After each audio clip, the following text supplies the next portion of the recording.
A very, very warm welcome to the sixth EV Summit. The 2023 EV Summit is, I believe, the most significant yet as a result of both internal and external forces.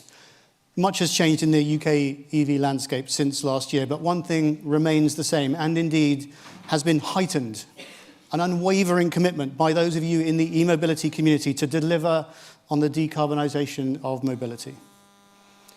Who'd have thought that a by-election in a lesser-known London borough a few months ago would see EV become such a political lightning rod? Well, it did, and we in the EV sector have to respond to that, and we will. For consumers, and AutoTrader will talk more about this, we are seeing an engagement gap between the early adopters and perhaps the early mainstream, those who are anxious about EVs as entirely new tech and anxious of EV charging. At the second EV Summit, back in 2019, we asked all of our speakers why they were committed to e-mobility. And time again, the answer to that question came from a determined commitment to sustainability and to creating a better world for our children. I'm sure as a result of these pressures, that resolve has been deepened. It has for me.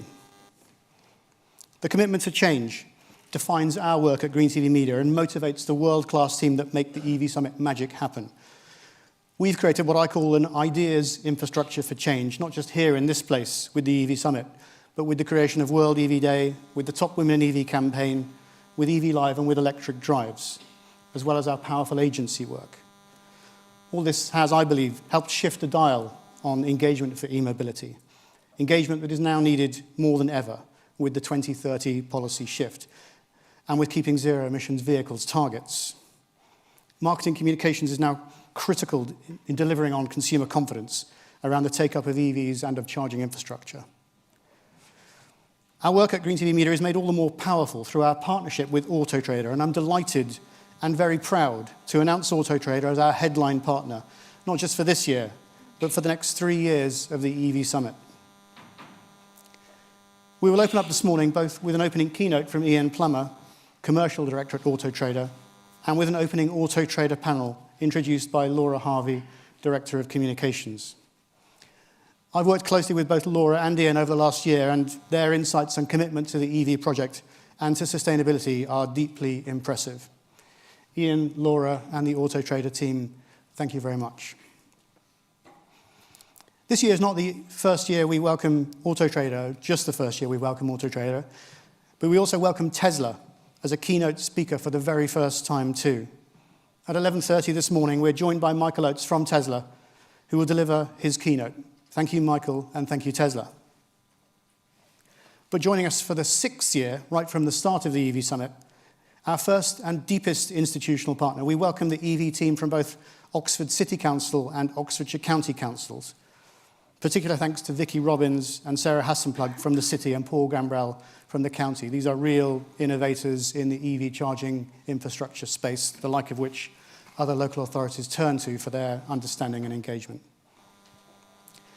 The first EV Summit led to a collaboration that commissioned the Redbridge EV Hub. That's a £45 million project, now charging vehicles, and which many of you will have travelled into today. So we, in this room, deliver really actionable outcomes. Tomorrow, there are 2 significant sessions on the Levi funding, organised by Oxford City Council, sessions which will help to unlock the £450 million of cash that's waiting to be deployed, so don't miss those. One of them, the Goldilocks session, looks at how best to enable healthy competition in the EV infrastructure space, serving those without access to home charging. That's a closed session. There are, I believe, a few spaces left to attend, so if you'd like to do so, please contact my colleague Hannah Sowerby-Hill via the Digital Intros app, and she'll support. Hannah joins the EV Summit from Volta Trucks, and I'm delighted to say that the EV Summit has been able to support over 20 Volta Trucks people by offering them zero-cost delegate passes to attend this year's event. I worked as a consultant with Volta Trucks in their first year and know many of these people well. Let's thank the team at Volta Trucks for their dedication to the creation of such a bold, innovative, and much-needed project to decarbonise the truck sector. And let's take a moment to give them a round of applause for their service to such a remarkable project.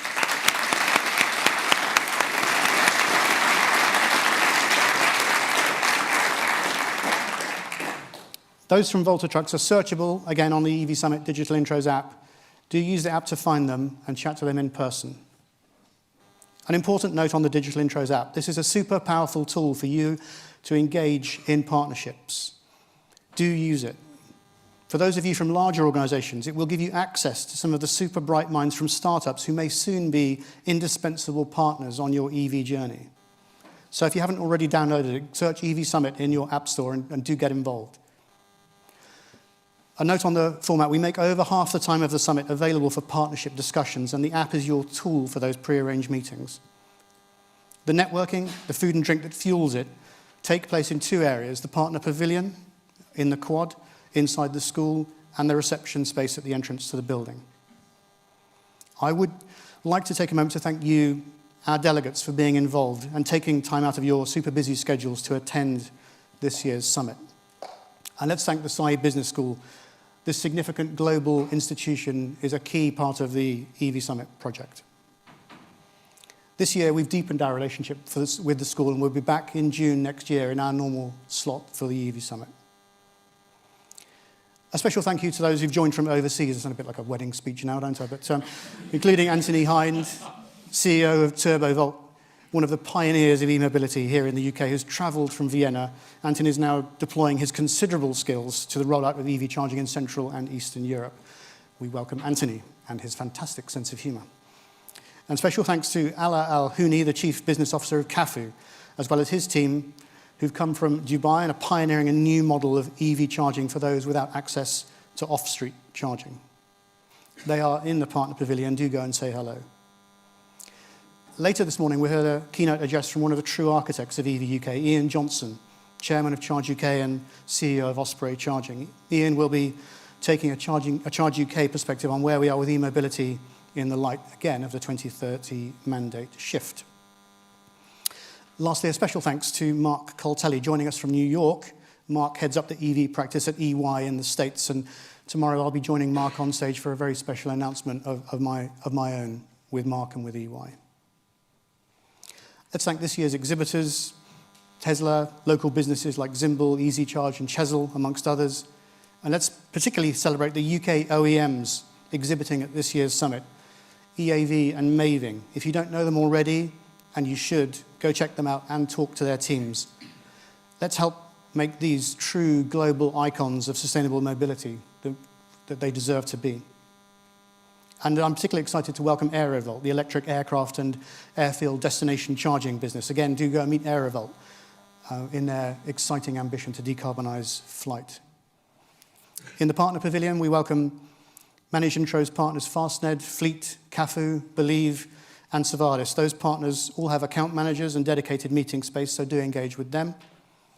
And of course, a special big thank you to all of our sponsors, to Shell Recharge, our long-standing partner, to Geotab, who joined us for a second year, to Renault's Mobilize, here for the first time, and Bridgestone's Webfleet, and to leading hardware provider Chempower, another EV Summit first. Thank you all. You truly make the EV Summit possible. And at the end of the day, there'll be a drinks networking event with Hypervolt, another new partner in the partner pavilion, so do join us for that. Lastly, the EV Summit is defined by a culture of positivity to propel e-mobility. The people in this room here have that clear sense of purpose, perhaps without the distractions of legacy business models. However, the reason why many of you here and why you work in the space is not just to propel e-mobility, not just to sell more electric vehicles and build more charging infrastructure, but to deliver on decarbonization. This is your wider mission. That is our mission, to sell sustainability and to protect the future for our children. I am sure that this year's EV Summit, as its previous years, will deliver on that mission. Thank you. Have a great EV Summit. We need your change, and we need the change you're going to deliver. I'll now hand over to Ian Plummer, Commercial Director at AutoTrader, as our opening keynote speaker.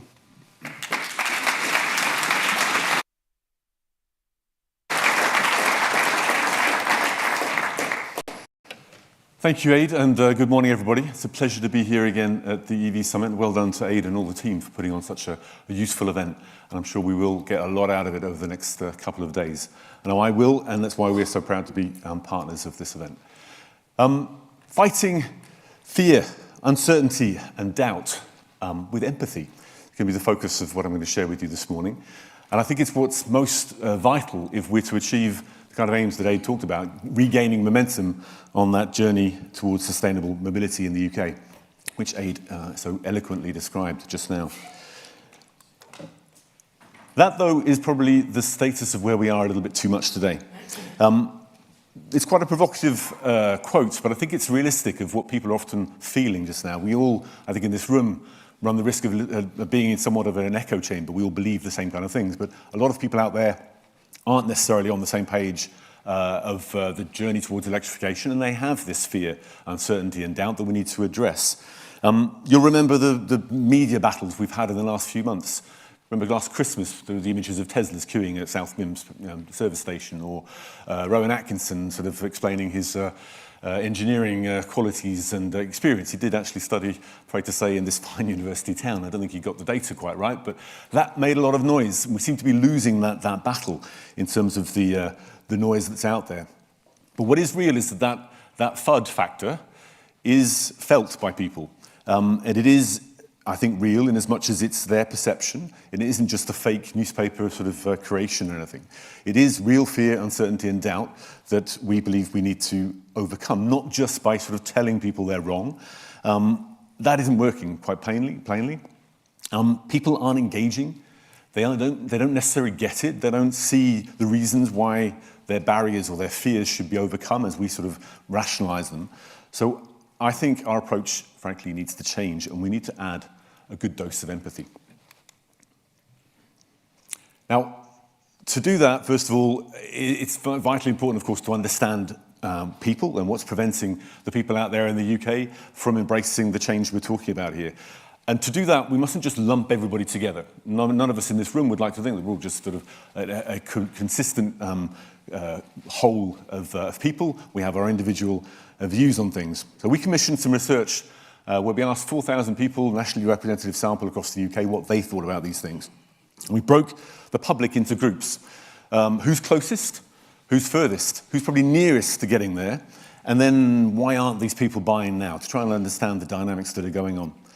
And if we can understand these different groups and the different motivation factors or barriers that might be getting in the way, and if we inform and don't preach to these people about what may be a useful way to help them overcome some of those barriers or press the right levers which will accelerate their journey, when we've got a chance of getting back that momentum that I talked about. So if I'm wrong, educate me, don't belittle me. There we go. Now, this chart is quite an interesting way of understanding the start point of some of the data of that research. So basically, some of the initial headlines are relatively positive. You could look here and say, well, actually, not far off, half of people would actually consider an electric car. Quite positive. But actually, if you then narrow it down to those who are actually going to buy one in their next purchase, you're down to only 1 in 10.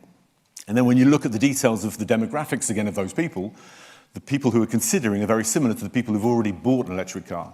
Their demographic is quite similar in terms of they're generally wealthier, they're generally a little older, and they almost certainly have a driveway where they can use their own home charging solutions and so on. So that isn't the mainstream majority that we're aiming for. That's useful, but it's simply not enough. Now, you'll probably recognize this chart that's used in many situations where we're talking about the pathway towards accelerating change and the implementation or the adoption of new technology, new innovation. We've used this framework before to look at where we are and where we need to go in terms of EV adoption. And we're probably quite clearly at this point here where we're past the early adopters and so on, and we're now nearing the chasm we could fall into if we can't find the way to get past the tipping point. And the tipping point means that we need the majority to obviously take things up. The majority, though, take fewer risks. They probably need more social proof points to make leaps of change of behavior and so on.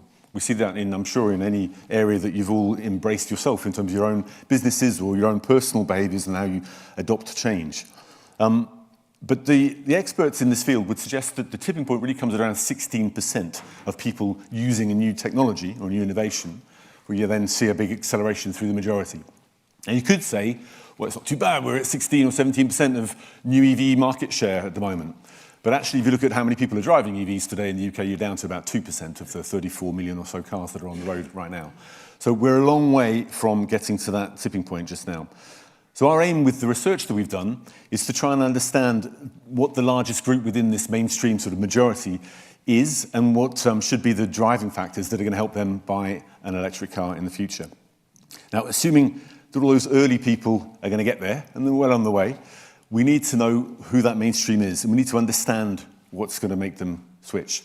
But again, we mustn't just lump them into one hole. That mainstream is around 70% of the population. So it's, again, not just one thing. It's made up of many different dynamics and obviously demographics. So the key next factor is to try and understand the different demographics, what their motivations are, and how we can help them overcome their respective barriers and overcome anything, whether it be around location, whether it be around demographic, gender, etc. Let's avoid that chasm if we possibly can. So next phase is to look at what we've defined here as the EV readies or the not readies, and equally you can see there's a category of owners.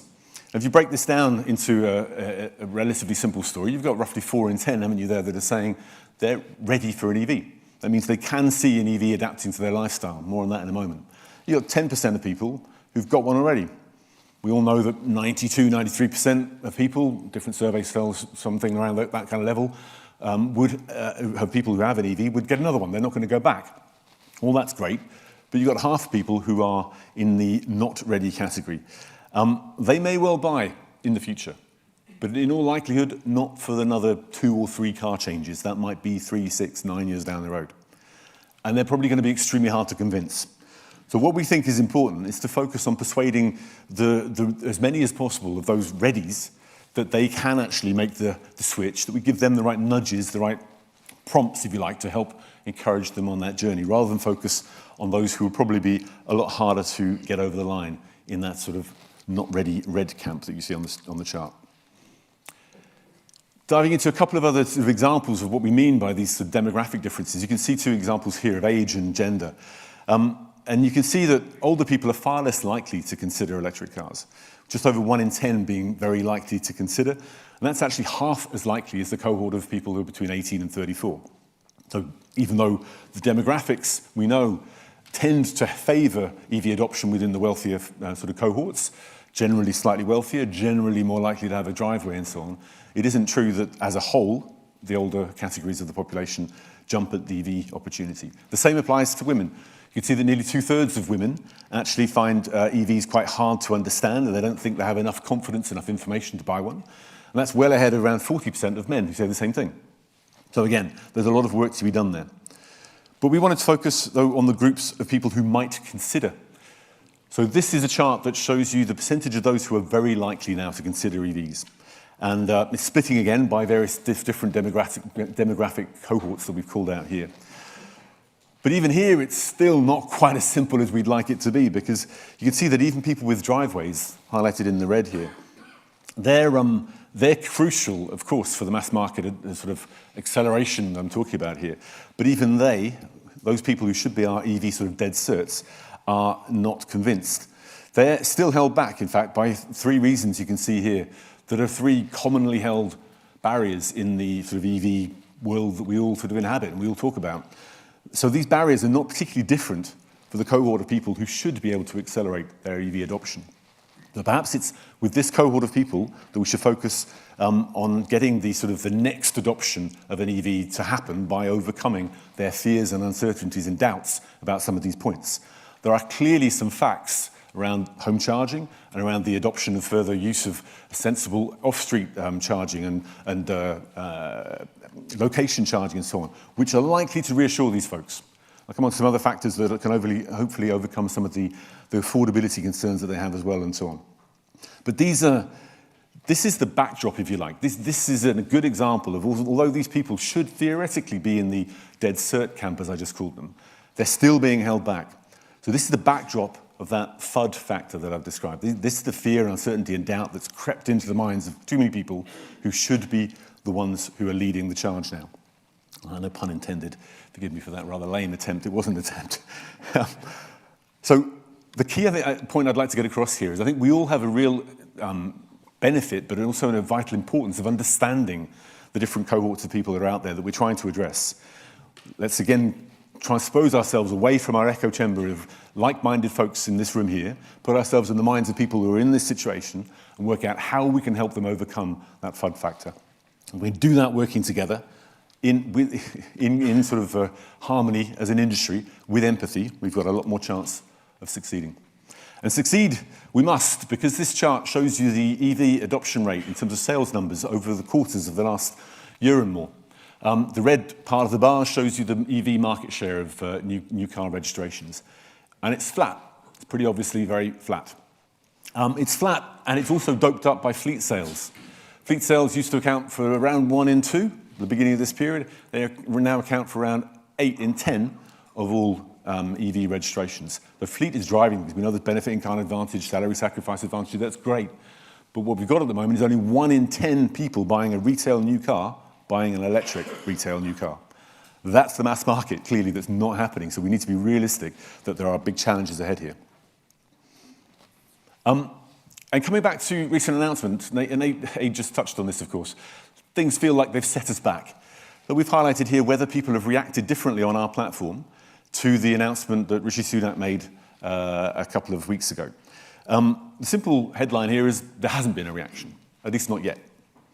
This shows you a trend line that's very flat. You may recall data that we've shared before where you've seen previous government announcements announcing 2035 ban in early 2020, 2030 ban later in 2020. There were huge spikes of interest on our site. We have what we call a top gear effect. Something's talked about in the news, people jump onto AutoTrader and they have a look at what's going on.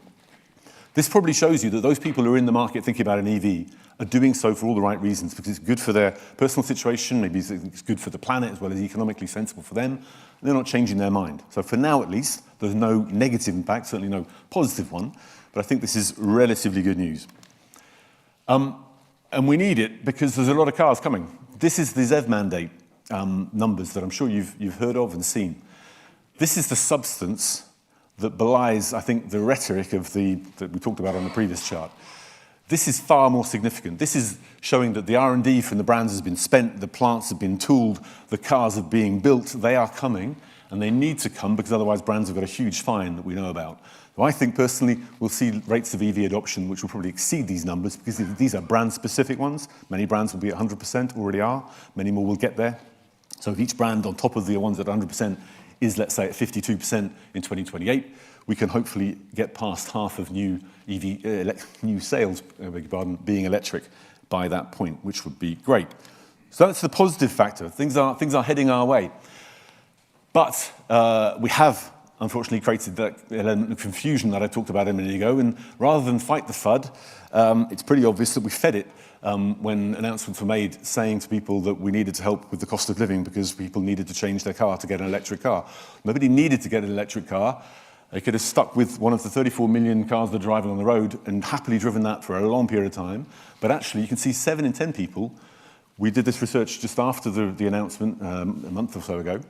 7 in 10 people believe that the ban on petrol and diesel sales affected new and used cars alike. Clearly, that's not the case. But we fed, again, the uncertainty and created doubt and confusion. And unfortunately, that's accelerated the fact that some people now think that they won't buy a car before 2030. That 20% is 20% of people who were going to buy a car, in their opinion, before 2030, electric car, now won't. And you can see that 37% say they will never buy an EV. Now, I think that will change over time when the social proof points that I touched on start becoming visible to people and they see convincing charging, convincing cars, etc. on the road. They talk to their friends and family and so on and change their mind. Coming back again to a slightly more positive angle, this is a chart that shows the evolution of the share of new EV interest on our platform in the white lines here, and the blue line is the petrol price that we're paying at the pump. And you know, I'm sure that in the last few months there's been an uptick in petrol prices, and no surprise, there's an uptick in EV interest as well. So we don't want petrol prices to go up for lots of other good reasons, I'm sure, but it is realistic to believe that this is a positive influence on EV adoption, because by our metrics, at the current petrol price, we see about £153 benefit per 1,000 miles driven for somebody who is at least benefiting from low-cost off-peak charging. So a huge cost benefit to actually accelerate adoption. And we need to see that because electric cars are still more expensive. Again, slight negative, but I'll nuance that with a rather more positive view, which is showing here on the right-hand side, which is that discounts on electric cars are rising faster than on all new cars. This is year-on-year comparison, you can see on the right-hand side. But you can see electric cars are going very much in the right direction and becoming, therefore, more affordable. On top of those discount numbers, you've got 0% offers across many new electric cars right now on top of those numbers there. And when cars are priced to sell in the electric market, this is a used car example, they do sell. Demand is there. People like them. You can see here, this is a comparison. We've got many model-by-model comparisons of equivalent ICE and EVs. This is a Tesla Model 3 of 3 years of age compared to a BMW 3 Series of 3 years of age. And you can see that about a year ago, there's about a £20,000 gap between the two.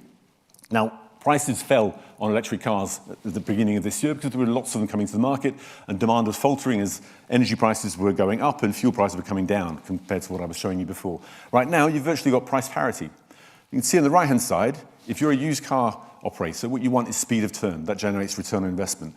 Electric used vehicles are turning faster and therefore more successful for those selling them than any other fuel type. People at this price like them. They're buying them. There's no problem. Demand is clearly there.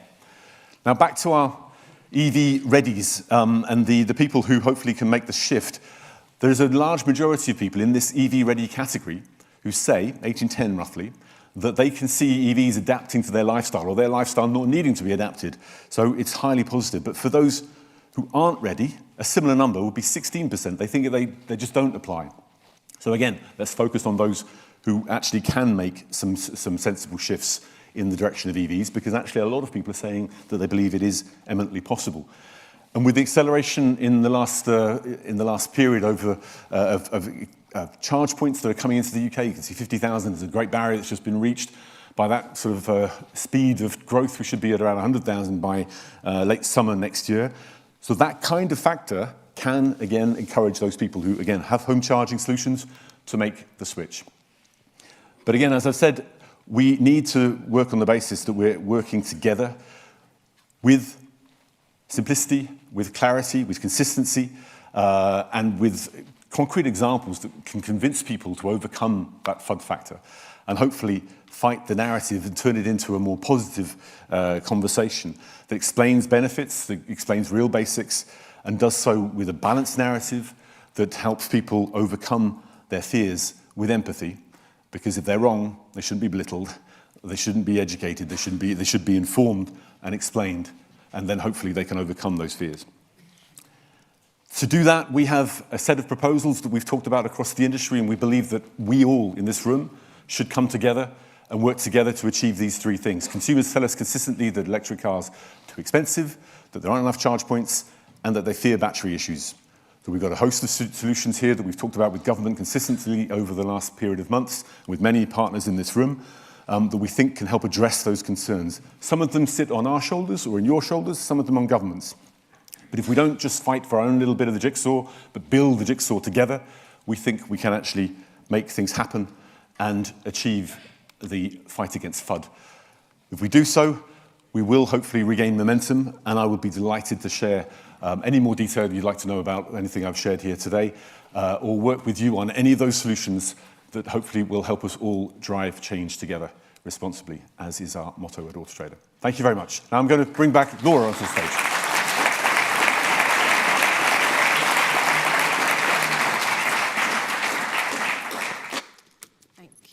Good morning. A few people stood up at the back. I don't know if you want to find some seats, as there are quite a few down just before we kind of get started with the first panel. Thank you, Ian. I'm Laura. I am the Director of Communications at AutoTrader. It's fair to say I think electric vehicles is a major part of my job and the team's job. And obviously has been since previous governments made some slightly big announcements. It's that kind of theme of the government announcements that we thought we would pick up on this first panel. Ian talked about the impact of Rishi's recent announcement on consumer interest on consumer buying behaviour. I think it's fair to say that the date change, I think as Ian said, I think it's made very little difference to anybody actively considering today, right now, to buy an EV. Both new and used demand actually is very strong on the marketplace. I think all that it's served to do with consumers is actually anybody that was on the fence, I think the feeling is that they're just going to wait, that they're going to kick the can down the road, which is obviously extremely frustrating, I think, for everybody in this room, because obviously everyone here is vested interest in trying to further the adoption of electric vehicles. So I think what we all need to do, as Aid said, is think about actually trying to address some of the issues that consumers have.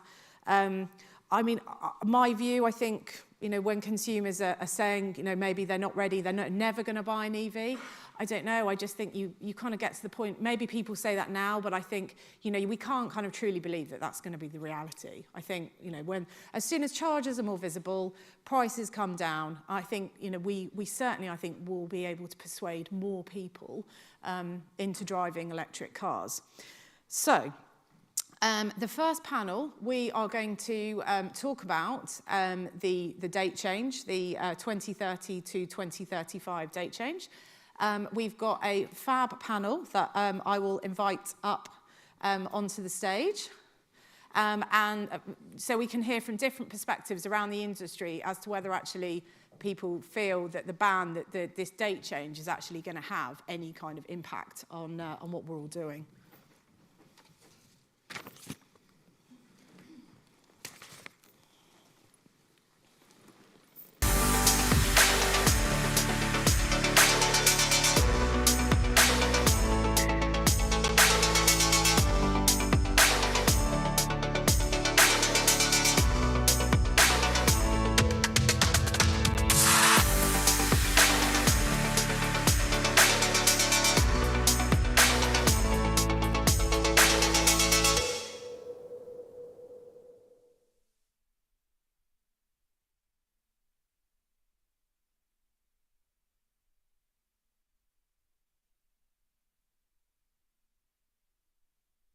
Got Lauren Palmer, the Programme Director at the Green Finance Institute. We have many Martins. So we have Martin Miller, founder of EV Experts, retailer. We have Martin Schaefer-Barthold, who is a ULEV Programme Officer at Solihull Borough Council. And last but not least, we have Nick Thomas, Marketing Director at Nissan. So I will be doing Martin M and Martin S for today. Ian talked about it, the ZEV mandate is still in place. So the industry, as we talked about, products, the industry has been very kind of geared towards this delivery. That hasn't changed, but maybe if we could just hear from everybody as to whether the date change actually is going to have any implication on what any of you and your businesses are doing. So, would you like to? Yeah, absolutely. We believe that the kicking the can down the road will impact consumer demand, but it's only those that were on the fence anyway. Our actual sales of used cars in September were absolutely on target, made very little difference whatsoever, as the data showed. Those that are in the market will continue to buy. As your data showed, what it's led to is a bit of consumer uncertainty and confusion, certainly in the short term. Those in the know obviously have seen the ZEV mandate and realise that actually underneath that headline announcement, nothing has changed. And from a manufacturer perspective, I suspect nothing really will change. From an investor perspective, I think what they're looking at now, particularly in terms of charging infrastructure, is actually it might now take longer for them to get the return on investment than they were expecting because the adoption may be slower. So there's a little bit of uncertainty there that I think may confuse or hold back some investment in the short term. But I think we'll wait to see. I think the other thing actually is there's probably an expectation that Labour might well reverse the ban if they get into power in the next election. So I think, again, people are on the fence waiting to see what happens. Yeah, I guess from a local authority point of view, the sort of two things that we had to think about when the announcement was made, and I was bombarded with emails immediately from councillors, parish councillors, directors within the council and members of the public. all asking the same question: what does this mean? Do we need to panic? Do we need to completely rewrite our strategy? And I guess the response I gave then is probably exactly the same as the response now, having had more time to consider it. And that actually, from what we're doing as a local authority, it doesn't really make any difference at all. So we've got a 2030 target for replacing all of the council's vehicles and all the vehicles that are going to be operated by the principal contractors to the local authority. They all need to be zero emission by 2030 because we've got a net zero 2030 council operation target. So it makes no difference for our own vehicles or those for the people that are providing services to us. From an infrastructure point of view, obviously we've got a massive influencing role to play in delivering public charging infrastructure. And it doesn't really make much difference to that either. The ZEV mandate is going to dictate the sort of scale of rollout of charging infrastructure, as well as the availability of the people that can actually install that infrastructure. So changing that date from 2030 to 2035 with the ZEV mandate still being there, you're kind of within the error margin for what you would need by the time we get to 2030 anyway. So in practice, for Solihull and for other local authorities, really very little difference at all. I think finally from the OEM point of view, it doesn't change our plans, it doesn't change the targets we have to abide by as well. But actually it's not the targets that are driving us, it's our desire to be part of that change. We've made our plans very public at Nissan in terms of, our CEO announced several weeks ago we will not launch another ICE car. We'll be pure EV long before 2030. We're very committed to that pathline. It probably makes it harder for us to achieve that. Because there is a level of uncertainty. The level of uncertainty doesn't help consumers make the right choices for them, and it certainly potentially has some impacts on the investments that we need to happen in charging infrastructure and everything else that goes with that in order for consumers to be confident to make the right choice. We're not seeing an immediate impact on the market, which is great, but I'm sure longer term that middle majority that we need to come on board, that will be more difficult for them to make the right choices. So we collectively have a job to do to remove all of that FUD as much as we can. Yeah. We did some research actually, so after the ban date was shifted, not only did we obviously talk to consumers, Ian shared a lot of that research, but actually we talked to retailers. And Martin, as a retailer, you're definitely not in these numbers, but many aren't aware of the ZEV mandate. And actually, many didn't know that it had changed. Now, I guess we also know that over half, of the customers that we'd surveyed, and this is actually earlier in the summer, they'd not sold an EV. So I think, there's a lot of work. We talk a lot about, how we kind of accelerate consumer adoption, but I think to get retailers on board and to help educate, that's going to be as important. We need both parties to kind of be driving towards, the same things. So I think, with that in mind, do you think perhaps manufacturers or maybe but just broader, the industry are helping retailers enough to make this transition? I think the most important thing is to not think of EV versus ICE. You can have both cars on the same street. It doesn't need to be a battle. It doesn't need to be a social media. I'm an EV person, therefore I don't like fast petrol cars. There's a confession for you. But the point is that there will be retailers out there who, for whatever reason, wish to sell ICE cars, and good luck to them. And there are people like us that don't and only sell EVs.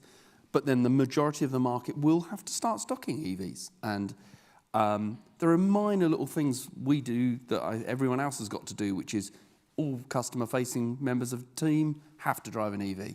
It's not difficult, but you can't sell something you've not experienced. So I think there's changes that can come quite quickly. Yeah, from a Nissan perspective, we think it's a great advantage that our dealers have been selling EVs for more than 10 years, and they're very familiar with them and they're very comfortable with them. But from an industry point of view, I remember my very first job in sales, I was taught the traditional view of sales is you sell what you've got and you make people buy it. And I was taught very clearly, my job was to understand the customer's needs and to find which of my products best met those needs. And EV now is just part of the portfolio. It will become an increasing part of the portfolio that will match an increasing range of the customer's needs. with the ranges we deliver now, with the reliability we deliver now, with the convenience that we deliver now for most people, and the affordability, then it becomes a no-brainer for an awful lot of customers. And our job is just to explain that to the customers, to explain that through our retailers, but also most people don't do their product research through us or through a dealer. They turn up in a dealer when they're ready to buy a car. They do their product research through AutoTrader, through CarWow, through all of the media, etc. I wish we were the trusted source of information, but we're not. So what I try to do is to work with all of the media partners to get the right information out there for customers to make an informed choice. Does anyone else want to pip in on that one? No. Yep. Obviously, I'm kind of the face of EV for Solihull, so we've got an external email address. Do you get a badge? I don't get a badge, no. I've got an email address that comes directly to me from members of the public, though, so I do get a lot of just random, weird and wonderful questions. And the one bit of feedback that I do get from a lot of customers, particularly the ones that have just ordered an EV, is that the dealership that sold them the car has given them no information at all about how to actually operate this thing in the real world. They might have told them how to turn it on and where the charging cable is. That's about it. So I think as retailers, you need to get better at providing the right sort of information. And I'm excluding you from this because obviously you guys do that very well. But us we don't do it well enough, I agree. Yeah, so, I mean, that provision of information and helping them to understand what the journey in an EV, as in the ownership journey in an EV, is actually going to look like in practice. Because I've lost count of the number of people that have contacted me and said, I've ordered an EV, I haven't got a driveway, I don't know where to charge it, can you help? It's like, well, okay, that's great, I can provide advice to 10 people. When that becomes 1,000 people, that's going to be a bit of an issue. So we need to make sure that information provided at the point of sale much better. Yeah. I think that is true, actually, because we did a survey of dealers, and one of the things they said was they need more information on things like how much it costs to charge, on where charging is, and actually, what charge points people need. So I think some of them, in the defence of some dealers, do actually just want more information and need that in order to be able to help customers. Having said that, I sat in a dealership recently for a day while my car was being repaired and listened to them selling cars to people, and not once did they sort of try and talk anyone into an electric vehicle that was in the showroom. It was, to your point, we've got these ones here at the front, that's what you want, which is a shame. I think if I can just come back on your point, Martin S. It's a really valid point, but there's also a role that we in this room have to play in terms of making it simpler to own and operate an EV. I drive an EV, I drove to my mother-in-law's in Birmingham, and I had to register for another new account for another new charging provider. And we need to cooperate better, and we need to provide better tools to make it simpler for people to, I've got £10 in so many different charging accounts. It shouldn't have to be that way, and we have to figure out how to cooperate better to make a better experience for people as well. They've been very clear that they understand that there's a big issue with a lot of misinformation. It's in their policy documents that communication, that myth busting, if you like, needs to be addressed. What can government do you think? It's a good question. Obviously, they had to go ultra low a few years ago and close that scheme down, which was a shame. I think, though, the reality is that people, if they're looking to switch to an EV, aren't going to go to a government source to find that trusted information. They're going to go to AutoTrader and the other platforms that are available, I'm sure. But so I think they've got a role to support with some of that in the background. But actually, I don't think that's where... and they do put out lots of myth-busting documents, but I don't think that's where the general public will go for advice. No. I think for me, going back to the charging point and trying to enforce some kind of regulation actually that standardises, and I know that there's been the new charging legislation that has just passed, but it doesn't actually go far enough if you dig into the detail. You're still going to come across the issues that you've got today. And I think, for me, a central point, if we can get that right, if we can improve things, that consumers can go from borough to borough, charge point to charge point, and have a seamless, easy experience, then surely more consumers are going to go, oh yeah, okay, I can do this, I can try that, I've got more confidence. Still onto the government. We've called on the government to look at bundling. specifically, because clearly EVs are expensive. There are other things, other considerations that you need to buy when you get an EV. Insurance is like a key, and obviously at the moment, ever more expensive part of the kind of cost equation. What do you think, Lauren, maybe I'll come to you, do you think that there's a place actually to try and to look at bundling, to see if we can get some more sort of centralised control? Yeah, I think from a consumer's perspective, what they want is simplicity of the customer journey. So actually, if they can get everything in one place at point of sale, so insurance, a charge point, the car itself, the car finance, into one agreement, then that feels like a simple way for a consumer to access an EV. What stops that happening, certainly from a finance provider's perspective, is certain parts of the Consumer Credit Act and the regulations that are in that. So that makes that difficult. So, for example, at the moment under the CCA, you can return your car within a certain number of days if you're not happy with it, or you can return cancel the finance agreement. If you've got a charge point stuck to the side of your house as part of that agreement, how can you hand that back within your 14 days? So there's some sort of odd complexities within that need reform for that to be able to happen in a way that the finance company can deal with it on a single piece of paperwork. So there's workarounds that people are doing. So I think that will certainly help, but I think there's other things as well that will help to shift the dial. So things like more used leasing, maybe used subscription, the creation of a sort of subscription model where perhaps the battery has a guaranteed value at the end of its life because, the car's never going to be worth nothing. So I think there's, and more salary sacrifice on, I think, used EVs as well, and how we can bring that into more people. So I think there's, bundling will help, but there's more we can do as well. Martin, do you? I mean, I personally think bundling isn't necessarily a solution, because a consumer's got to go on a long journey in 20 minutes to decide to buy an EV, and then if you put other things like insurance and charge points on it, it gives them another reason to go and, that's just too complicated. Do you know what, I'm actually just going to buy the car with petrol that I can just fill up down the road.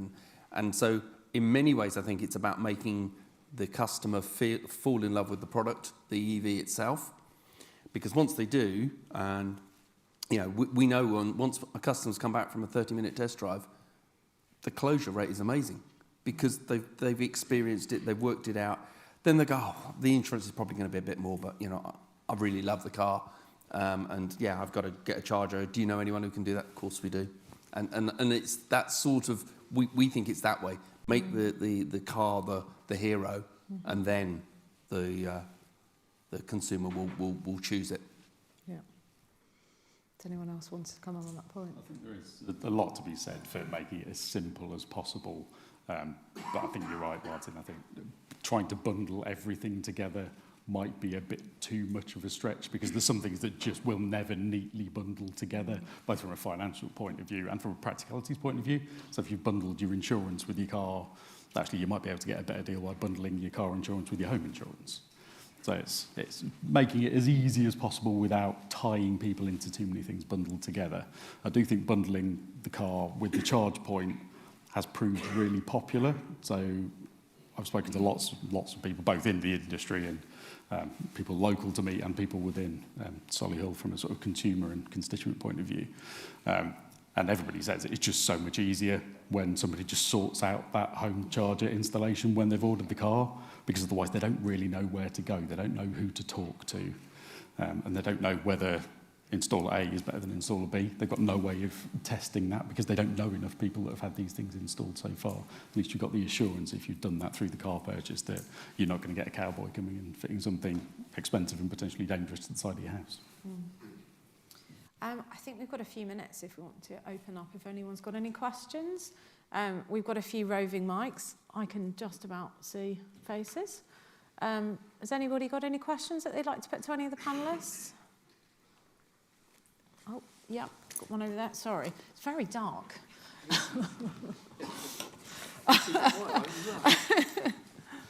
Thank you, Andrew Westcott. I'm interested, there's a lot of talk about what government can do, but government notoriously is quite bad at delivery. It's good at kind of setting targets and moving them, shifting them back and around. But I just wonder, with something particularly on the infrastructure side, which, this is nationally significant infrastructure. It's delivered in slightly different ways, but it's still nationally significant. It's about making a shift. I just wonder maybe on this point whether we stop thinking about what government can do and more about what industry as a wider kind of collective should do here in terms of kind of helping to deliver. We all know, early adopters in EV have been the people who have been able to charge at home. Not everyone can do that, particularly if you live in a kind of urban environment. So I just really wonder what the kind of panel view on the government getting out of the way and kind of handing it over to industry now. Government has a clear role to play in setting an agenda, setting a direction. I also think you're right that industry and employers especially have a role to play. I usually tell the story of the convenience of an EV. I wake up every morning and my car is charged outside my house. That's a complete lie because I actually charge at work because my employer provides loads of charge points in our work car park and extremely cheap electricity for me. So that's brilliant for me. I told everybody on Friday it was free. It probably is. I don't actually know. I'll probably pay for it somewhere down the line. But the point is, it's about convenience. It's about simplicity. It's about incorporating that into people's daily lives. Fast charging is brilliant and plays a really, really important role. But actually, what I want is charging when I'm doing something else. When I'm at work, I'd like to say I go to the gym. That's also a lie. But, when I'm doing something else, I want the charging to be done, and I don't have to worry about it. And if you don't have the convenience of charging at home, it needs to be incorporated in your life. And I think government has a role to mandate that. That every car park of a certain size, every employer of a certain size should have to install charging to make it more convenient and for people. Yeah, no, I agree with all of that. I think making it too prescriptive, I think to your point on delivery, is where they start to get in the way, but actually where they can unlock things is like things like, working with local authorities on cross-pavement charging solutions and planning permits and, access to helping to reform access to the grid and network upgrades and things like that. So that's where I think they should be playing a role, not on necessarily saying, right, we need this number of charge points in the ground by this date, because actually I think that's where the market can sort of solve itself. They can untangle red tape, right? And we know that that's an issue, that slowed a lot of people down, it slows investment down, it slows infrastructure down. I think one thing that we're specifically supporting OZEV with at the moment is looking at some of the regulation around the grants for chargers for people that live in flats. The criteria at the moment isn't terribly helpful because you've got to have the car before you can then apply for a charger to go on, around the premises. But we know from a consumer journey perspective, that's kind of the wrong way round.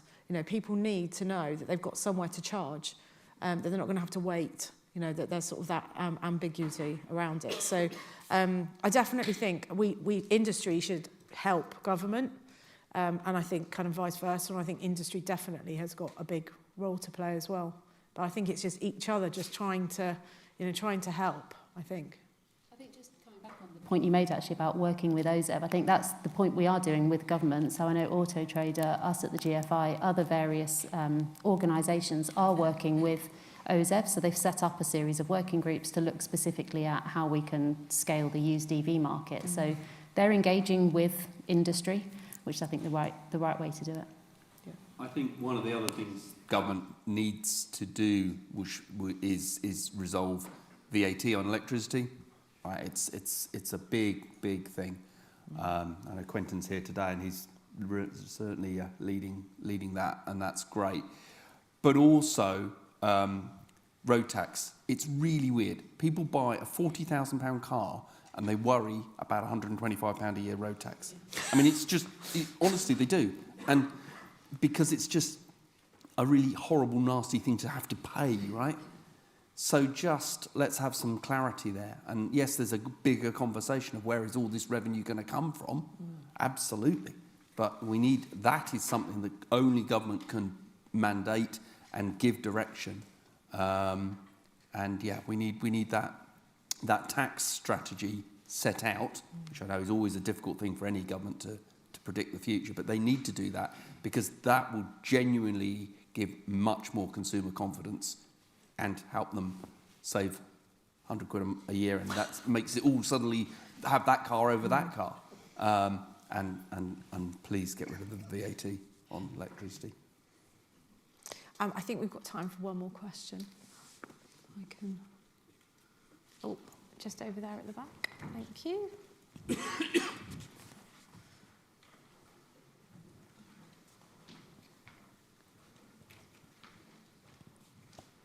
Thanks. Dan Munford, Insight Research. What role do you think how important, rather, do you think the role of the roadside retail industry is in providing on-the-go charging? And by roadside retail, I mean in the old money, if you like, gas stations, petrol stations. Good question. Question. I tried to reach out to forecourt operators across Solihull last year, and I think I had 2 responses, which, as far as consultations go, is pretty poor, regardless of how many people you ask. 2 responses is quite poor. So I think there is a lot of uncertainty amongst those sort of forecourt operators of conventional fueling forecourts around exactly what they're going to do and when they're going to do it. From having separate conversations outside of that formal consultation exercise, I know that actually some of those forecourt operators absolutely have plans to maintain those operations and over time replace the petrol and diesel pumps with ultra-rapid EV charging and maintain the sort of retail element of it. That clearly won't work in all circumstances. So I've got a friend who operates a small local garage, and his view is that he'll operate that as a petrol and diesel-led garage, probably won't ever put any EV charging in there, and it will just shut when he retires. So, yeah, there's a real mixed bag. I think there'll be fewer petrol-type forecourt experiences in the future because you won't need them, because most EV charging will be done at home, right? That's the most sensible place to do it. It's the cheapest, easiest place to do it. There will still be the need for transit charging, but it won't be at the same volumes, and it'll be a different experience because that dwell time that you spend there will be a little bit longer. I know batteries are continuing to get better and the charging times will come down, but the experience will need to be a little bit different. You'll need something a bit more sort of 5 or 10 minute experience plus, rather than in and out in 2 or 3 minutes as you can do at the minute. I think it's back to the point that Nick made earlier. You know, you want to be doing something, don't you? Like going to the gym or shopping while you're charging. You won't necessarily be pulling into a fueling station. Having said that, you know, petrol and diesel cars will be around on the road beyond 2050. So those petrol and diesel stations are going to exist for a long while to come. But given Shell are here later, it's probably a question to re-ask them. Yeah. I would just add that for me, what's critical is destination charging. Highway charging is growing at fast pace. That's really great. That's critical for the longer journeys. But what I actually want is certainty that when I get to my destination and I'm doing something else, I can plug my car in the car park or at the hotel or at the office or wherever I am, and then I can return to a fully charged car rather than needing to worry about finding somewhere or sitting in a fuel station for half an hour, filling up my car. That's not what I want to be doing. It's destination charging, which is critical. I was going to say visibility. I think if consumers can see, you know, the chargers, whether they're on trunk roads, motorways, you know, in their villages, I think as long as consumers can see them, you know, and as Nick said, that they're free, that they're going to work, I think that, you know, that's a big thing. I think that's what, you know, if I owned a petrol station today, I would, you know, and you can actually get the electricity in, because we know that, you know, they can't. So actually, it's not going to be a straight swap for swap. But then, you know, the brilliant EV superhubs, you know, a couple of which are like within a few miles of where we are at the moment. You know, people will just go to those. You know, it's a different off on the motorway, isn't it, to maybe where you were used to going. So. I think one of the nicest things about owning an EV is that you never have to visit a petrol station, because they're not the best place to hang out, are they? So they're not the greatest. It's not somewhere I miss. Yeah. We've run out of time. The timer is flashing at me. But thank you very much. That was great. Thank you.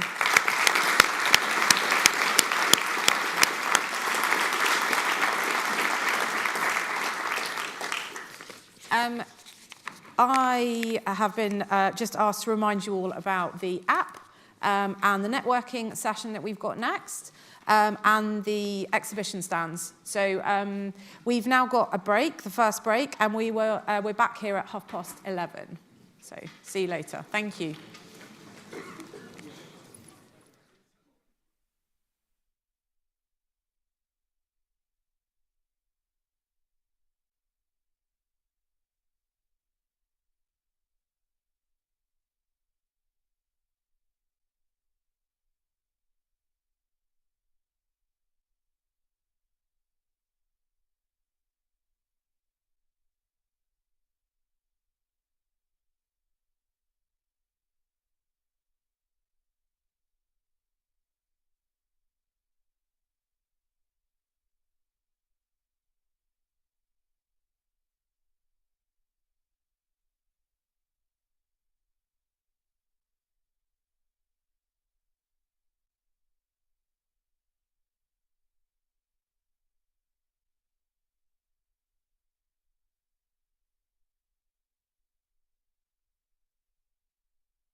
Welcome back, everybody. I hope you had a good networking session.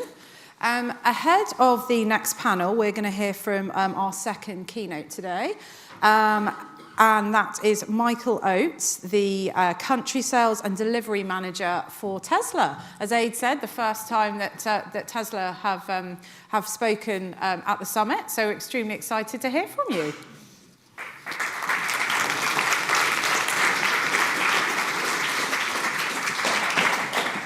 Awesome. Hi everyone.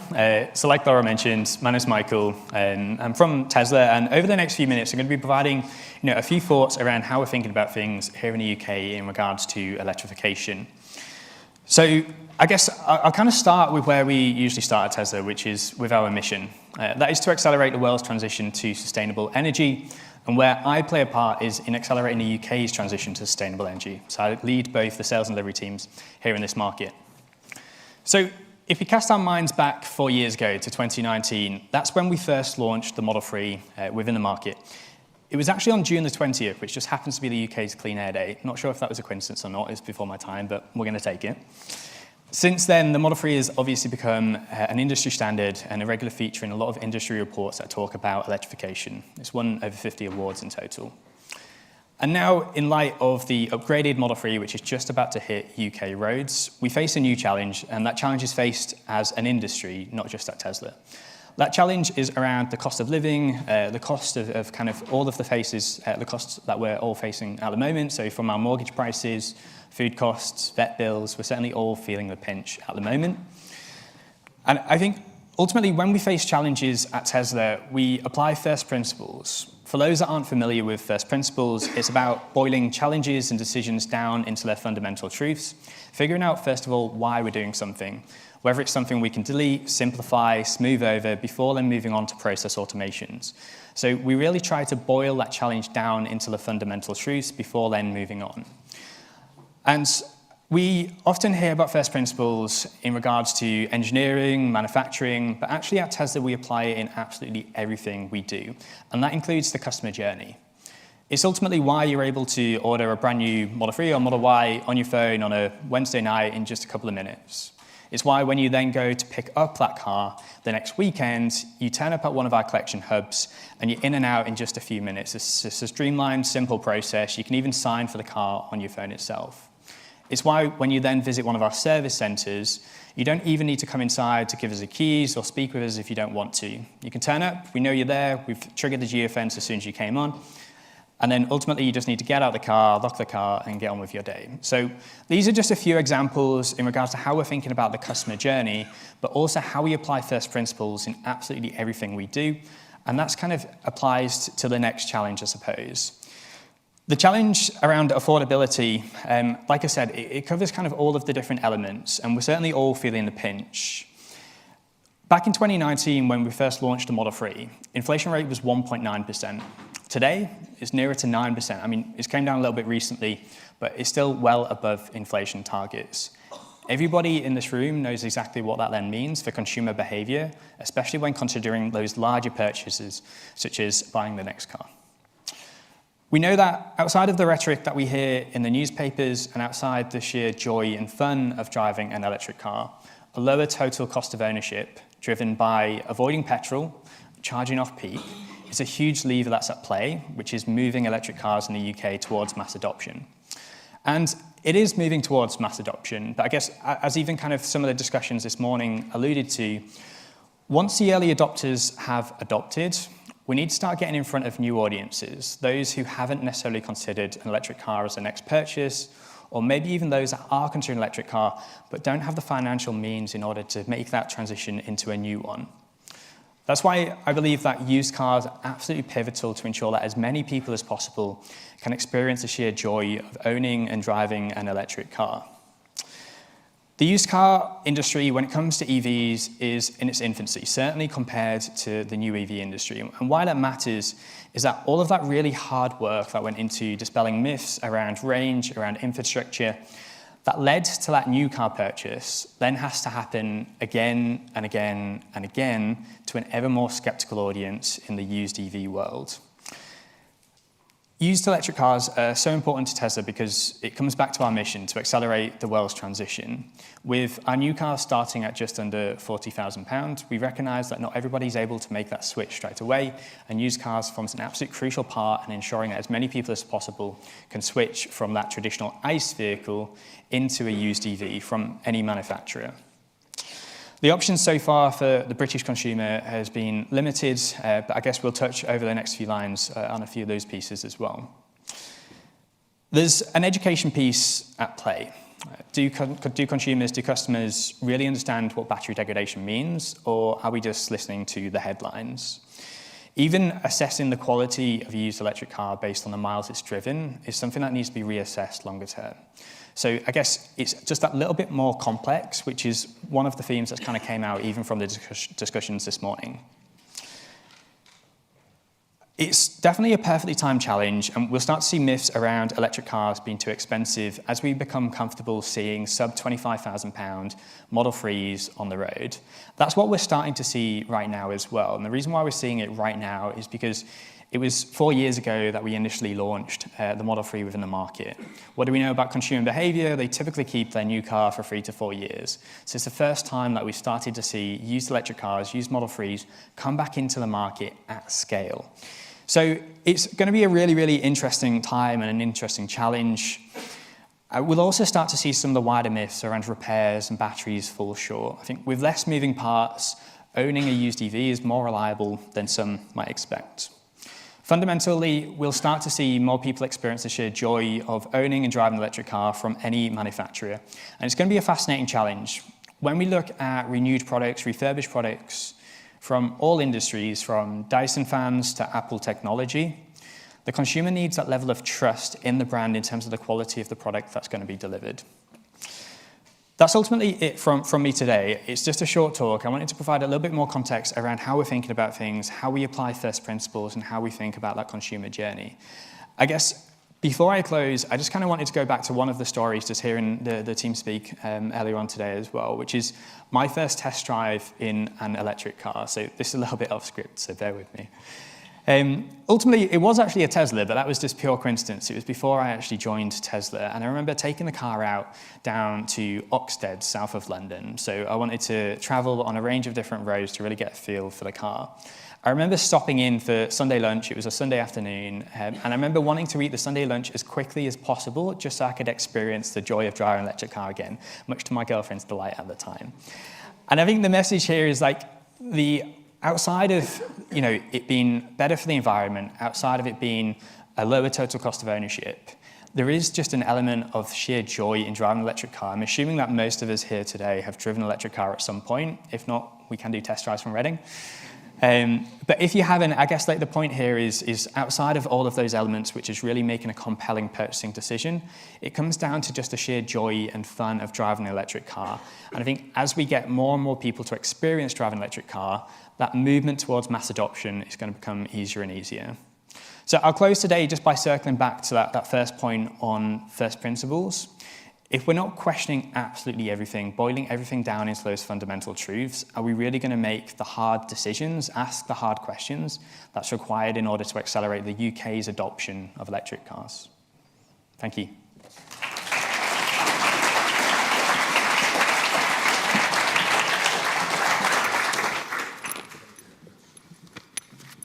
Thank you very much, Michael. It was great. I love that. Define your fundamental truths. Don't boil the ocean. Quite hard. Just to touch on, I think one of your points we've not discussed yet, but total cost of ownership. We know it's a huge benefit. Again, we all know that, but I think consumers definitely a key message. I think that we need to be more focused on trying to deliver. I think actually tying that into the topic for our next panel, total cost of ownership from a fleet perspective. We've seen the proportion of sales, of new EV sales to the fleet sector. I think it's probably more understood. There's more benefits. But I think just trying to stretch that out to private individuals, I think is definitely something that everybody could think about communicating. So on to the next panel, which is in partnership with Shell Fleet Solutions. I'm going to invite all the panellists to come up onto the stage now, please. Take a seat. And then I'm going to hand over to Ewan, who will just seamlessly keep walking. Ewan Moyer is the Head of Fleet Solutions at Shell. Great.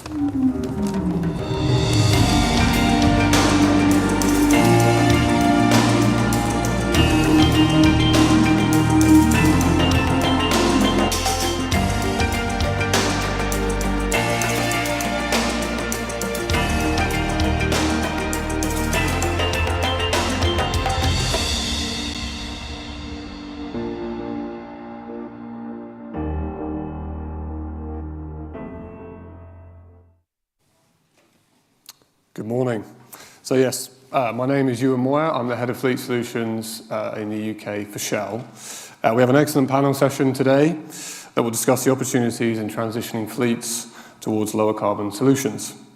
At Shell Fleet Solutions, we've been working with all market segments of fleets for over 60 years. We understand the complexities of a fleet manager.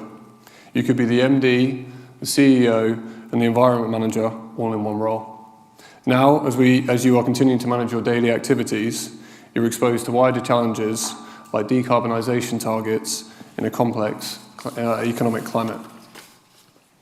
Our latest research conducted with Deloitte shows that 95% of fleet managers see electric vehicles as a long-term solution for emissions reduction.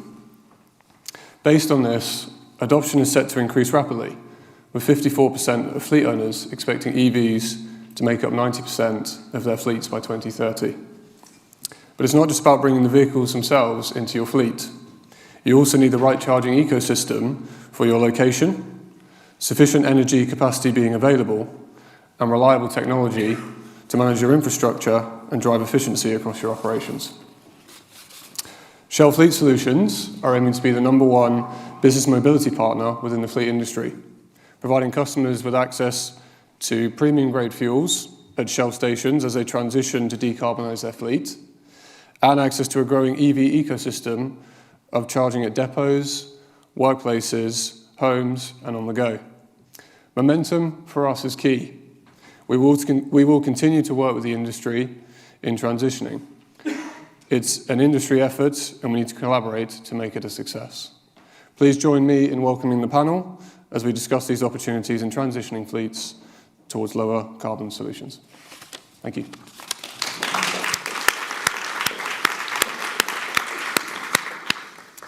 Thank you, Ewan. So I am going to just introduce the rest of the panel. So next door, we've got Anthony Humble-Smith, the Group Sustainability Lead for Gregory Distribution Limited. And then Vicky Crossway, the Country Manager for Commercial Road Transport at Shell. And finally, Maurizio Romano, who is the Head of Fleet at G4S. Maurizio, can I start with you? We know electric vehicles are the future. We know it's happening. Fleet is definitely, as we've discussed, is driving the kind of lion's share of the market at the moment. But what are the challenges that fleet companies are facing at the moment in this transition? Okay, great question. First of all, I'd just like to say I think I'm going to find this session quite cathartic because in the last sort of 3 years, I mean, I started out with a head of air, and you can see the effect it's had. But no, seriously, the challenges are, you know, anything that relates to change is a challenge. But certainly, in my 30 years in the industry, I've never known such friction. And there's lots of reasons for that, which I'm sure we'll head into. And it's sort of overcoming those challenges. But I guess they are very common challenges that we all know about in this room. So range, it's not good enough. The cost, the infrastructure, and so forth. And all those are overcomable. And, you know, what we've done in G4S, and by the way, we operate in the UK and over 3,000 vehicles, is try to put a really sensible plan together to overcome all of those challenges. And that's about being clear in terms of what our expectations are, but looking at things pragmatically. There's a lot of emotion around EV transition. So the approach we took was clinical but sensible, and that was to just look at the types of vehicle we had and take a real sensible approach in terms of what we converted or what we're able to convert first. I guess it's in around feasibility. We set out, first of all, to ensure that we understood our baseline. So what is it? What's our current CO2? Again, what vehicles we convert, but also changed a lot of things by way of policy. And I can tell you now that, and again, it's been a real learning curve for lots of people. We've had some great adoption. Our first sort of, if you like, quick win was around sort of company cars, and we're just over 40% of uptake now, which is great. So that's almost in a place where we need to keep an eye on it, but it's in what I would say a BAU state, a business as usual. We're now in the realms of other challenges, so it's a program, it's an ongoing thing whereby you know, the lighter commercial vehicles and heavies are becoming more of a challenge. So it's less of a proposition from a TCO perspective. So certainly on cars, our position was cost neutrality. We achieved that. We're not definitely seeing that in LCV. It's a lot more of an expensive proposition. And I know we're going to talk about it later, but heavies is, we're limited massively by way of options at the moment. Vicky, could I bring in the Shell perspective? From the heavy duty side? Yeah. Yeah, so the heavy duty industry is in a much more difficult transition phase because there's not a lot of options for them at the moment. And the OEMs are bringing the vehicles to the market. So you have the Scanias, the Volvos, the DAFs. They are transitioning there. That is actually starting to bring up a bit of a curve, a steeper curve than what we had initially. But I think also the infrastructure needs to go hand in hand. And I think where the difficulty is getting the two to match at the same time of when things move into the marketplace. So when the infrastructure will be there, because you can have the vehicle, but if your infrastructure's not there, the vehicle's stationary, right? It doesn't go anywhere. So you have to look at options on the go. And you also have to look at working with partners, customers, around their own depot setup, because the depot infrastructure will be quite important as well. If you look at the UK market today, I would say 80% of the market is for heavy duty is home base, as we call it, the e-depot kind of space, for just our traditional fuels with diesel, and 20% on the go. What you'll start to see in that transition coming forward is around 60%, maybe more e-depot, and 40% more on the go, because it's not so easy to set the infrastructure up in the depot as it is just putting in a tank, like you do diesel. That infrastructure needs to be dependent on the capacity and the availability of what's within that depot location, so the grid capacity, what upgrades would be needed to do that. So it's not an easy transition and it's not a quick one. And what we have to do is we all have to work together hand in hand to make that transition smoother. It's never going to be perfect, but definitely smoother in getting to where we want to go. Anthony, you've got sustainability in your title. Yes. Challenges, friction points from your perspective? Yeah, absolutely. I think so the Gregory Group operate 1,200 heavy goods vehicles, so it's a challenging space to decarbonise. As Vicky said, we are headquarters in Cullompton and Devon. So the infrastructure that we have available on our sites is limited. It's not as easy to tear up the ground and just put in these fast chargers, because the DNOs and the availability of the juice on sites just isn't there for that. So I think there are two main challenges that we face when we're trying to electrify our fleets, and that is the availability and reliability of chargers. We need to make sure that when a driver returns back to base after completing a duty cycle, that vehicle can be turned around and ready to go in an appropriate amount of time. Or when a long-haul driver, takes his 45-minute break, that he's able then to charge the vehicle and get back into the vehicle so they can continue on their on their path. And then the second challenge that we see is around how do we finance that transition? It's important that we grow as an environmentally friendly business, but also as a profitable business as well. And it's about how do we manage that on cost. An electric HGV in place can be twice the cost of a diesel HGV. And then who pays for that? Do we pass that on to our customers? So it's about playing with the finance models, looking at how we manage the on cost in our own fleet. So we make sure that our customers are able to pay for any on cost that we have to pass on to them, and that we can grow as a profitable business. Great. Ewan, from the other part of Shell's perspective. No, and I think, coming back to what Maurizio said there, obviously we see that a lot with our customers on the company car side, traditionally going with that first. It's very accessible. It makes sense from a finance point of view.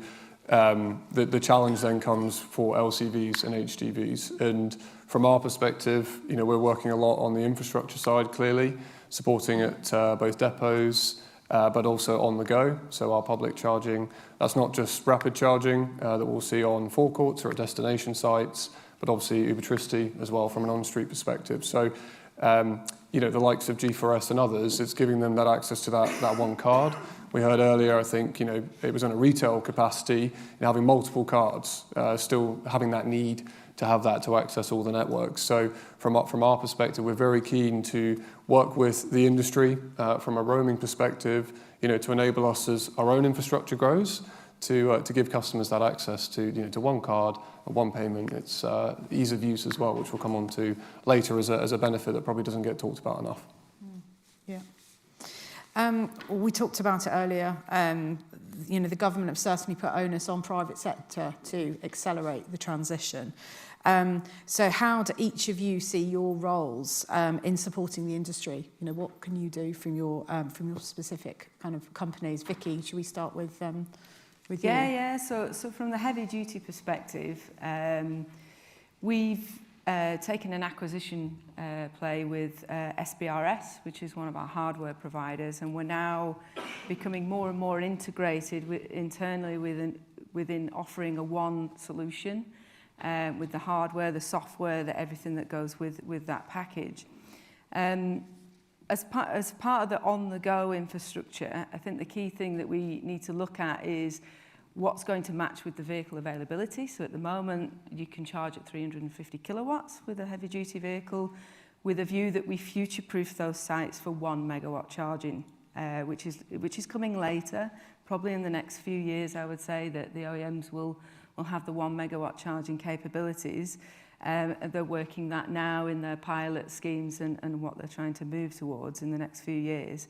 But that's what Shell will do on the go. So we will look at both 350 kilowatt and 1 megawatt where we can. Not every site will have 1 megawatt charging because it may not have the district network operator, and the capabilities on those sites may not be available to allow us to future-proof for 1 megawatt.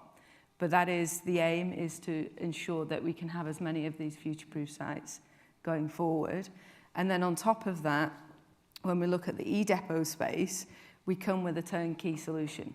So we work with the customer, we explain what needs to happen, we will talk to the district network operators on their behalf, we will look at the whole infrastructure that they need based off their duty cycles, because I think that's also important, is to take into account the vehicle that the customer is purchasing, the duty cycles that are associated with that, and the breaks, natural breaks that they would need to take in that journey, which is the 45-minute break that Anthony was mentioning before. And then basically pull together an optimization setup on the depot that will allow the customer to look at how they do their duty cycles in a normal way, but also optimize it on when they should charge, when they shouldn't charge, how to get the best out of that asset.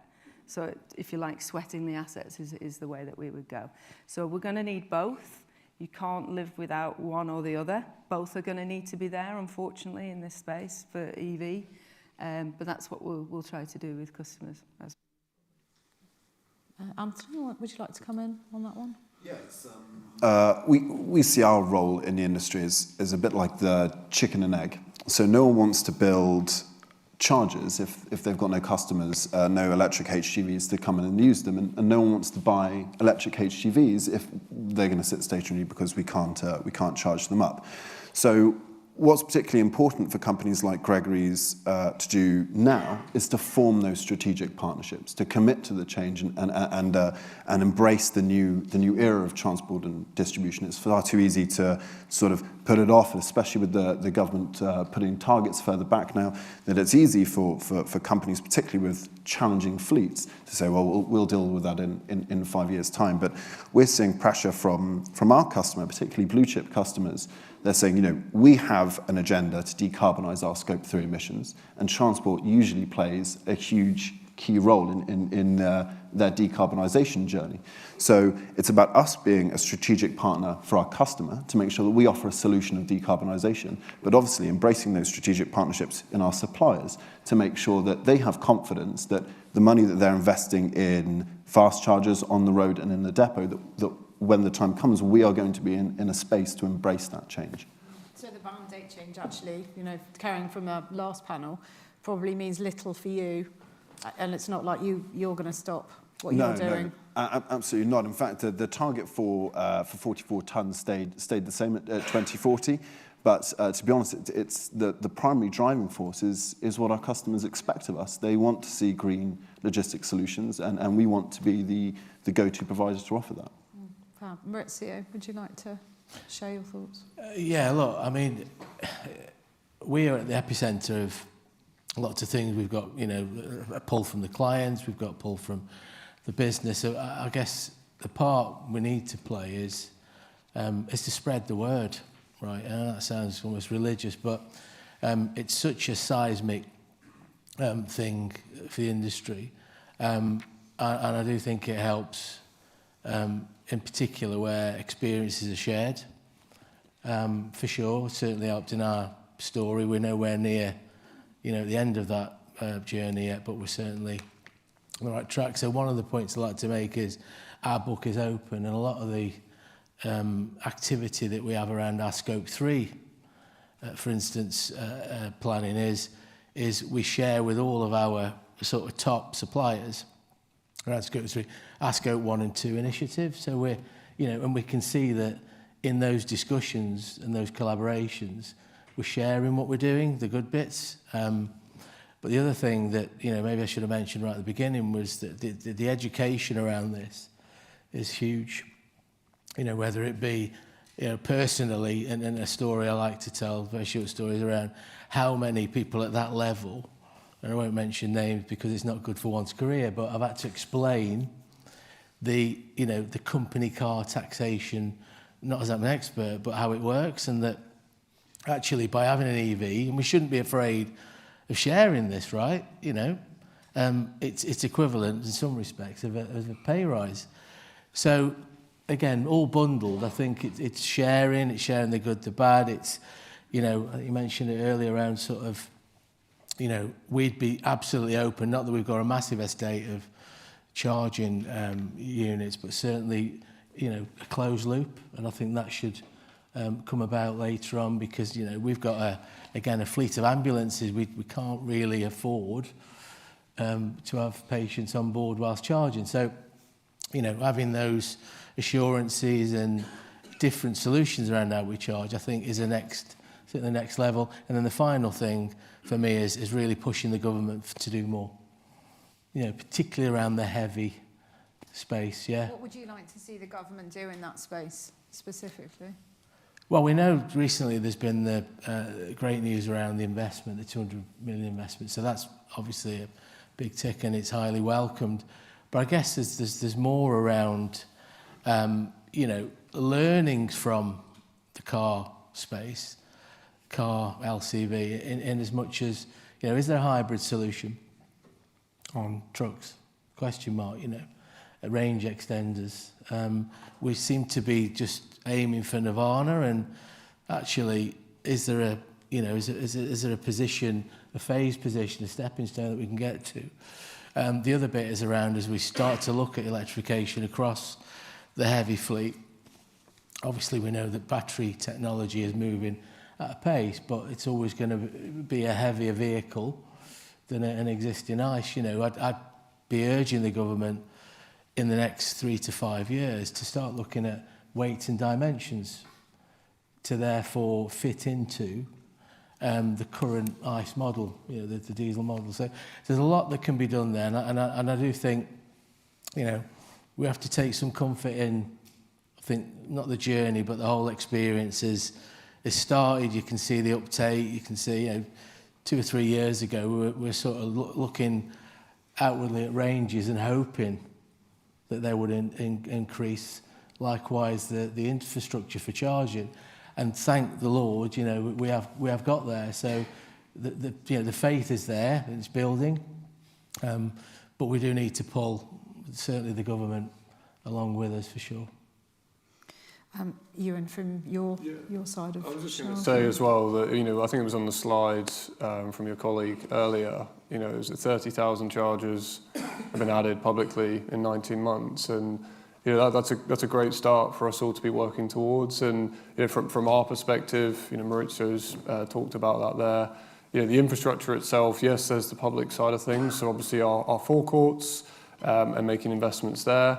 We're also looking at that from a destination point of view. We mentioned Uber-Tristry from an on-street, but we also support on home charging, on workplace charging as well. And then bringing that together for a fleet manager in one place is where we see our role from, you know, supporting on that infrastructure rollout.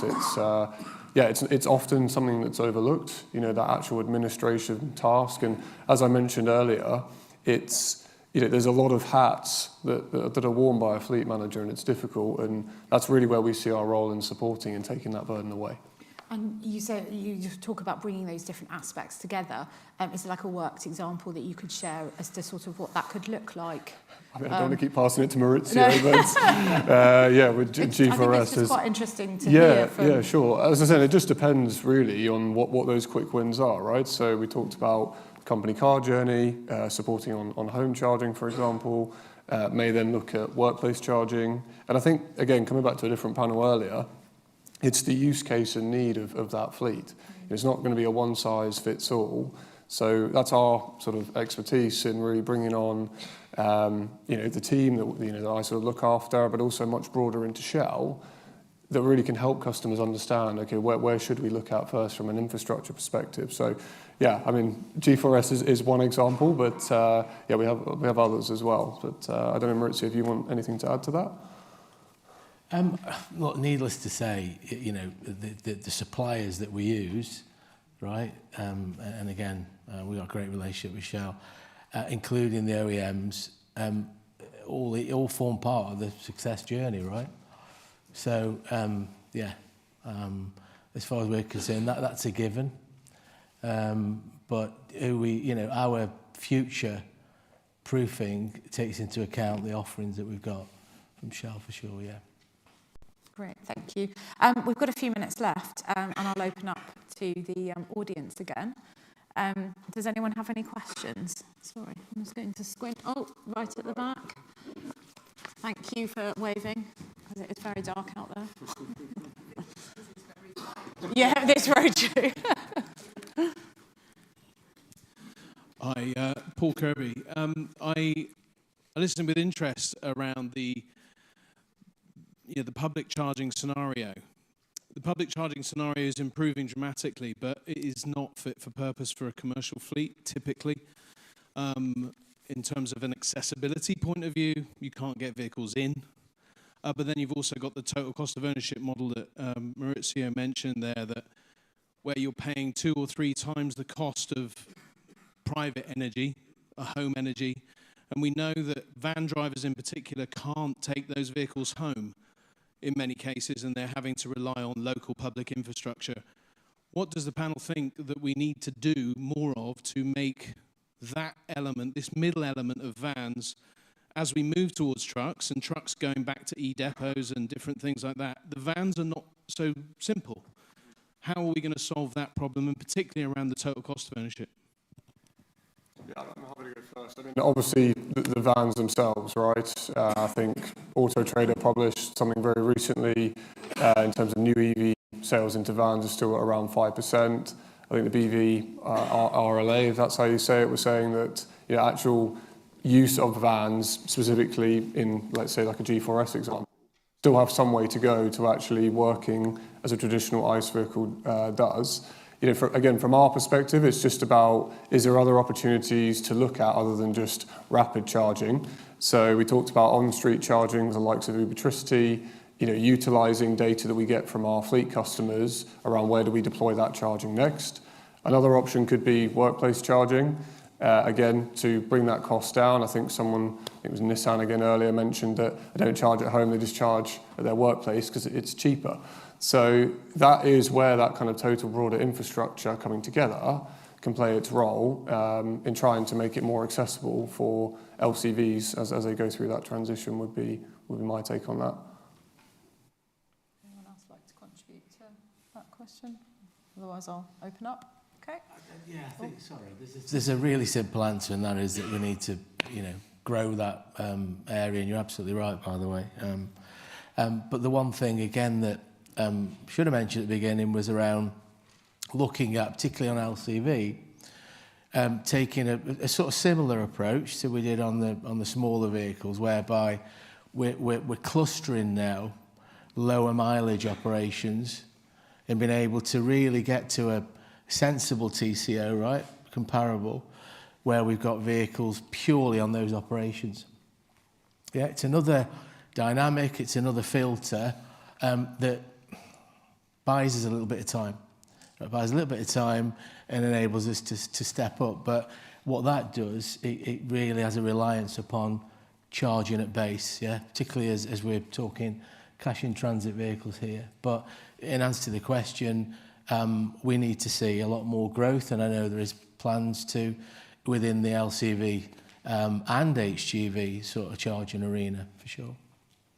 Great. I think we've got time for one more question from the audience. Anybody? Oh, just over there at the back. There's a microphone coming down, I think. Hello. Hi. Yeah, my question was for the guys from Shell. How do you demonstrate... Sorry, can you hear me okay? How do you demonstrate... Is it working? Sorry, we can hear you. Sorry. We just can't see you. How do you demonstrate to us as an audience that you guys are serious about the transition away from fossil fuels when Shell are investing in, you know, lobbying and investing in delaying the transition away from fossil fuels? Sorry, I'm not a great public speaker. I mean, just to answer that question, we absolutely are investing in the transition. And I think we have to recognise at the same time that, and I see this often in conversations with customers, they want to do that and we want to support them on that journey, but they have the here and now, and there is still a need for fuels, and you can't get away from that fact.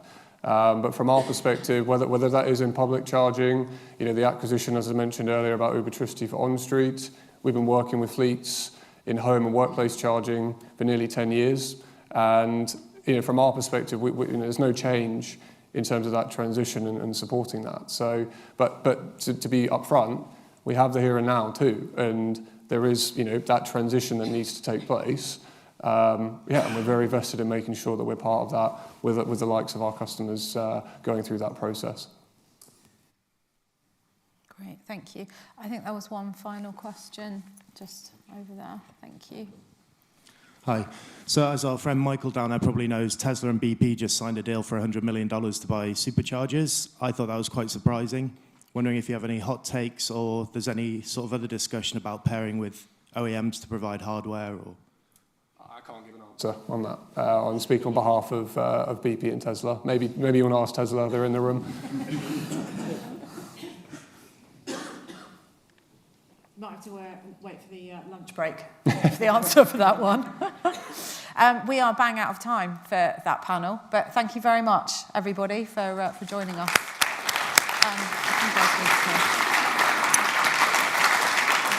Thank you.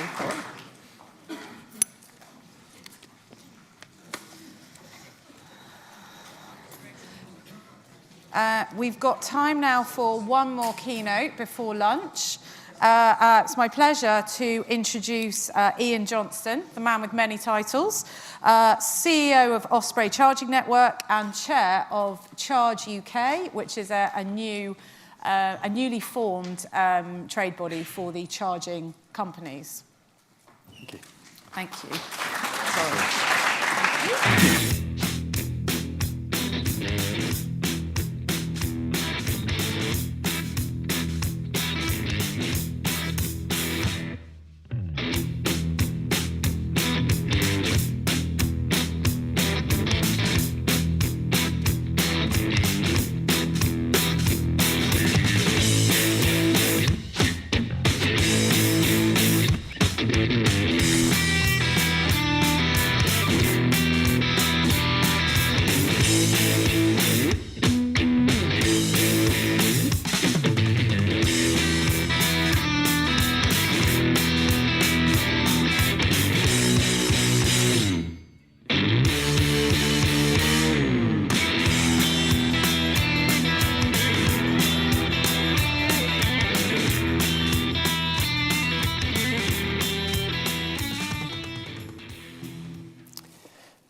Great. Good afternoon, everyone. Thank you for your time, and thank you to Aid and the team again for once again organising such a fantastic summit. I'd like to start with a quote which I think will be very familiar to most of you here today. I expect that by 2030, the vast majority of cars sold will be electric. Why? Because the costs are reducing, the range is improving, the charging infrastructure is growing. People are already choosing electric vehicles to such an extent that we are registering a new one every 60 seconds. And as you'll know, our Prime Minister then continued. But I also think that at least for now, it should be you, the consumer, that makes that choice, not government forcing you to do it. Because the upfront cost still is high. Small businesses are worried about the practicalities, and we've got further to go to get the infrastructure truly nationwide. Now, we all know that underneath the headlines, there was very little change, and that the UK still has one of the world's most ambitious zero-emission vehicle mandates. But the Prime Minister's speech was the climax of a summer that saw the mass media dissect the condition of the UK's charging infrastructure, telling the nation that the insufficient pace of the rollout was a primary reason to not transition to an EV for another 5 years. So let's start by looking at where things really stand today. In the last 12 months, we have seen a significant step change in both the rollout numbers and also in the quality and reliability of the infrastructure. We've seen an incredible increase in the deployment of public charge points, with a growth rate of over 40% in the last year alone, which has seen us tip over the 50,000 charger number. This means that just under 1 in every 3 public charge points live in the UK today was installed in the last 12 months. It took us 7 years to install the first 10,000 charge points in the UK. The last 10,000 were installed in just 7 months. So there has been a significant step change in the last 12 months. But nobody is saying the job is done. Nobody is saying there is enough charging infrastructure. What every single one of us here will agree is that we need more. We all want more. The next 50,000 charge points are already in the development pipeline. So the question is, what needs to happen for there to be more charging infrastructure sooner? One of the first go-to solutions that people point to is the need for binding targets on charge point numbers. I can say with absolute conviction that if there was a target for charge point numbers placed upon the charging industry tomorrow, then the rate of rollout would increase by precisely 0%. The public charging networks have raised billions of pounds from investors such as private equity infrastructure funds. In securing these funds, the businesses have pledged to their investors that they will deliver a vast rollout of charging infrastructure and that the infrastructure will be reliable and easy to use for consumers. The people, like me, within these businesses are under immense pressure to deliver the rollout that we pledged when raising the investment funds. There's an incredible race, an incredible competition between the charging networks to roll out more chargers, bigger sites, bigger projects, ahead of the competition. There is no incentive for any charging network to not go as fast as is humanly possible. So if it's not a target that we need, then what does need to change? When the members of Charge UK assembled together earlier this year, there were quite a few raised eyebrows about the composition of the group. But indeed, it's this composition that's one of the reasons why we've been able to make so much progress in such little time. In one room and on one team, you have the energy giants, such as Shell, BP, Total, and SSE. You have the global multinational charging majors, Tesla, Fastned, Ionity, and Maer. And you have the UK independents, such as GridServe, Connected Curb, Osprey, Chargy, and many, many others who are here today. This is what makes the messaging and the policy work so compelling. When government and media see the likes of Shell and Osprey or BP and Connected Curb so aligned on what the right thing to do is to further the deployment of charging infrastructure, there's a credibility on the subject matter that goes far beyond what any one party can achieve on their own. But then comes your question. How aligned really are these businesses? I've just said that the competition for retail and for public contracts is intense. So let me try and explain with a small case study. In the last year, as an example, we've seen the rapid charging networks competing fiercely for major contracts for the rollout of charging hubs at a number of garden centre property portfolios. The competition is intense and the investment opportunity on each portfolio is significant. As of today, we see Osprey rolling out with the British Garden Centre Group, GridServe with the Dobbies Group, and Mayor with the Blue Diamond Group. But once the tenders are over and the contract is awarded, what aligns Osprey and Mayor and GridServe and every other charger network is that we each face the identical barriers that are preventing us from rolling out our infrastructure even faster. We face the same barriers preventing us from investing the capital that's been committed to our businesses as quickly as is required. We are absolutely aligned in wanting to deploy the capital we've raised into installing charging infrastructure as quickly as we possibly can. So what does need to change?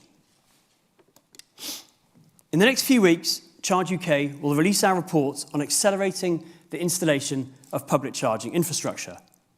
The members of Charge UK have collated all of our data from every project in development to highlight where projects could move faster through the system, to help us increase the rate of deployment. The report will cover recommendations on how to accelerate grid connections, how to speed up permits and planning, how to speed up public funding and procurement, and we'll also set out some easy wins to make more sites more commercially viable. So let me give you a flavour. I'll touch briefly on two of those four, grid and planning. Now, bit keen. Now, many of us in this room started our careers in the renewable energy space before we moved to the EV charging space. So issues with the grid are well documented. But the challenges facing the public charger networks today are very different to the challenges that you may read about when you hear of 10-year delays to offshore wind farms or 10-year delays to new power stations. There's no doubt that delivering the required power for some large EV charging hubs, such as certain motorway service stations, does require a significant upgrade to the UK's transmission network. But for 99% of EV charging installations, it is not these same issues that constrain the pace of rollout. The problem is less to do with a lack of network capacity, but it's to do with the lengthy and inconsistent processes that the networks have to go through to connect every individual project. But at this level, there are a number of ways in which government can help to achieve significant improvements in the timescales that we currently endure. And Charge UK is working together with the DNOs, with the Electricity Networks Association and with the government to define and deliver these solutions. Moving on from the grid and from a planning perspective, again, rapid charging hubs are thankfully less controversial than onshore wind farms, so it's unusual for a planning application to be rejected. But again, inconsistencies and inefficiencies in the process, as well as a lack of support, resource and education in the planning departments, is seeing months and months and months added to each individual project.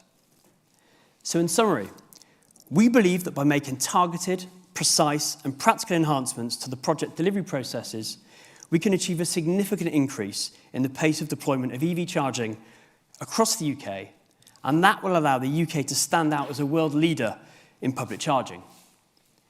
And we don't think, in most cases, that we need legislative or regulative changes.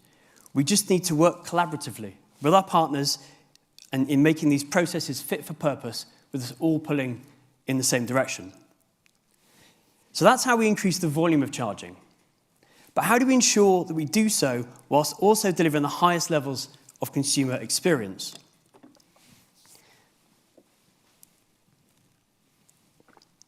So the members of Charge UK welcome the new public charge point regulations because they provide the British people with the confidence that the public charger network will be there for them, reliable and easy to use whenever they need it.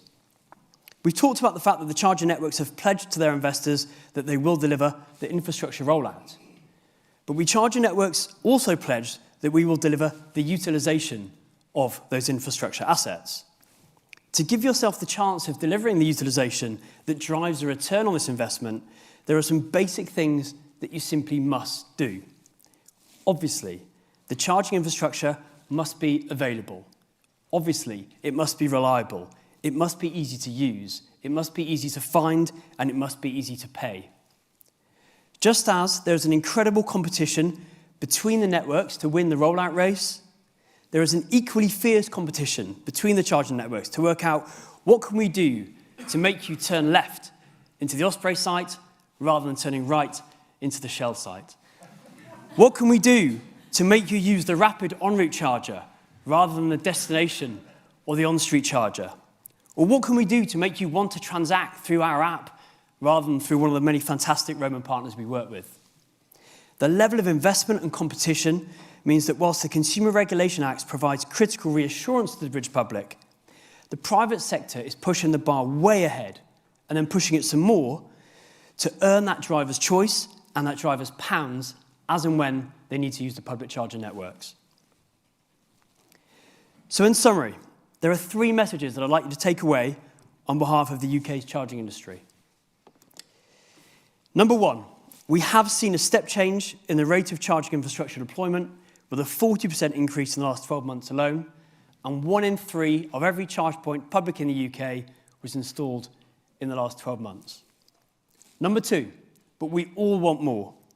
The billions of pounds of investment committed by the private sector means that the UK now has the capital, the expertise, and the pipeline to deliver a vast, reliable, world-class charger network in line with the volume demands of the ZEV mandate.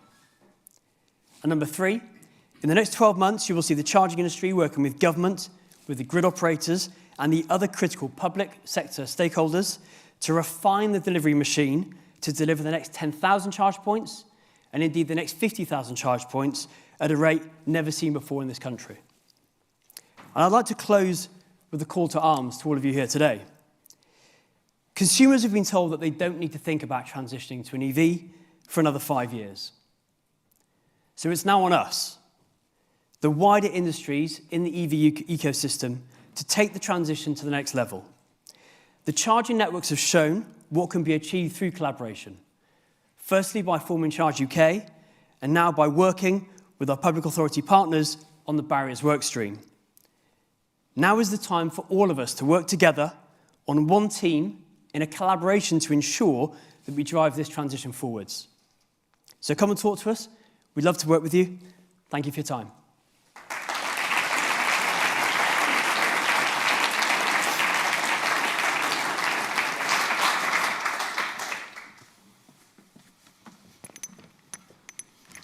Thank you, Ian. That was great. It was nice to end on a positive. Loads of interesting conversations this morning. The morning session's now drawn to a close. So don't forget your apps, your networking meetings. Don't forget to eat. And come back into the room for 12:30. No, that's not right, is it? It's 12:30 now. 2 o'clock. I'm handing over actually to Natasha Patel this afternoon. So thank you very much and enjoy.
Good afternoon, everyone. Welcome back. I hope you've all had a great lunch. My name is Natasha Patel, and I'm going to guide the afternoon as your moderator. I'm a great friend of the EV Summit. I've been an EV panel partner before, and I've also obviously going to be your moderator today. My current role at Bain & Company, I work in the energy sector, predominantly focused on the energy transition and, of course, e-mobility. I typically work with automotive companies and charge point operators to help think about their future strategies in this space. I would love to give you a quick reminder on the EV Summit's Digital Introductions app. Please do utilize it and optimize your experience to make sure that you connect with individuals that you're hoping to meet with, brainstorm with, connect with, and network. Now it is my great pleasure to introduce you to our afternoon opening keynote speaker, Ala Al-Houni, the Chief Business Officer at Kafu. Ala and his team have traveled over from Dubai to be with us here today and to give us some powerful insights into a really creative new approach to EV charging. Do engage with the Kafu team in this afternoon's networking sessions, and I'd love to hear what he's got to say. Welcome, Ala.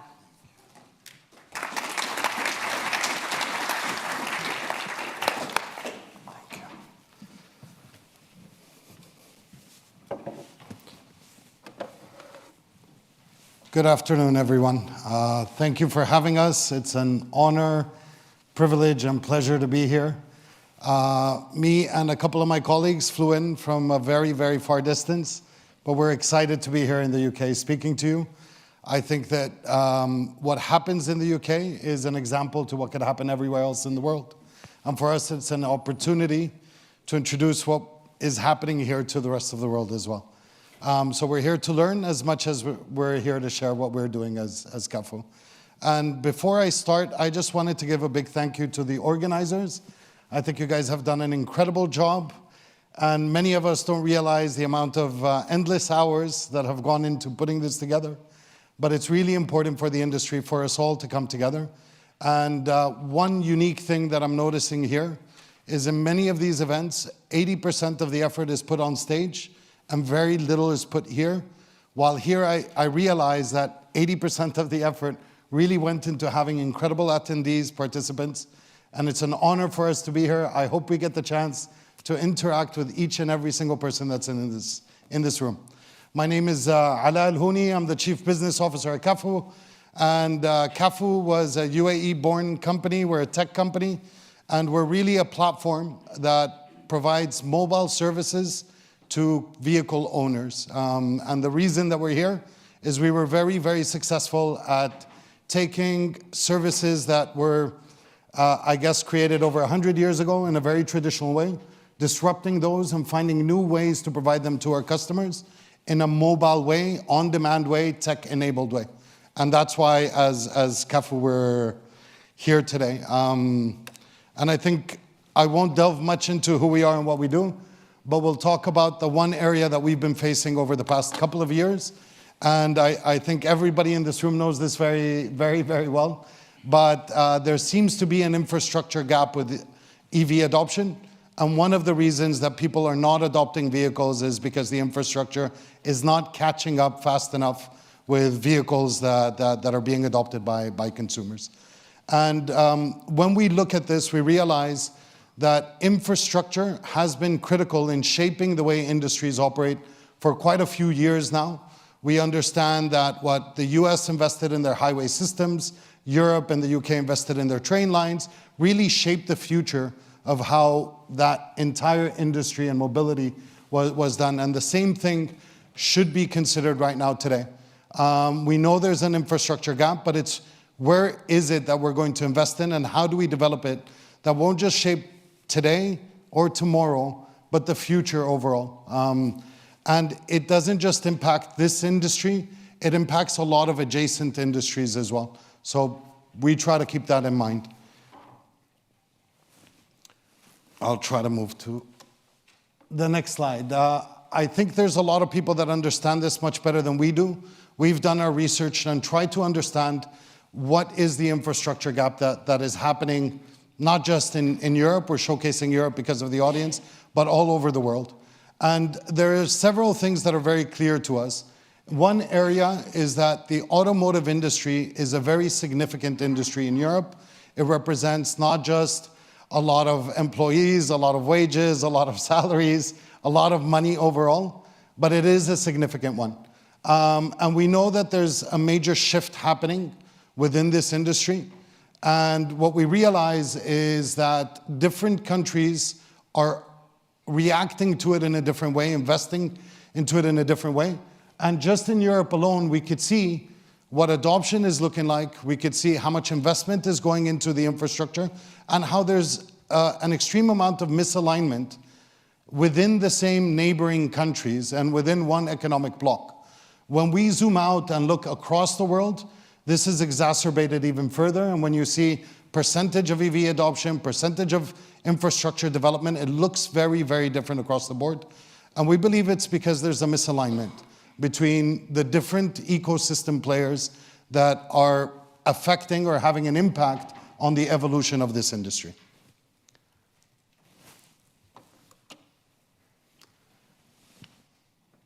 We wanted to highlight a little bit of what we believe are the concerns that we have with a fixed infrastructure. This is something that I believe quite a few people have been talking about today. They've given a little bit of insight on where investment is going, how much is being committed, what bottlenecks they're facing, and why it's been tough, but why the future is going to look a lot better.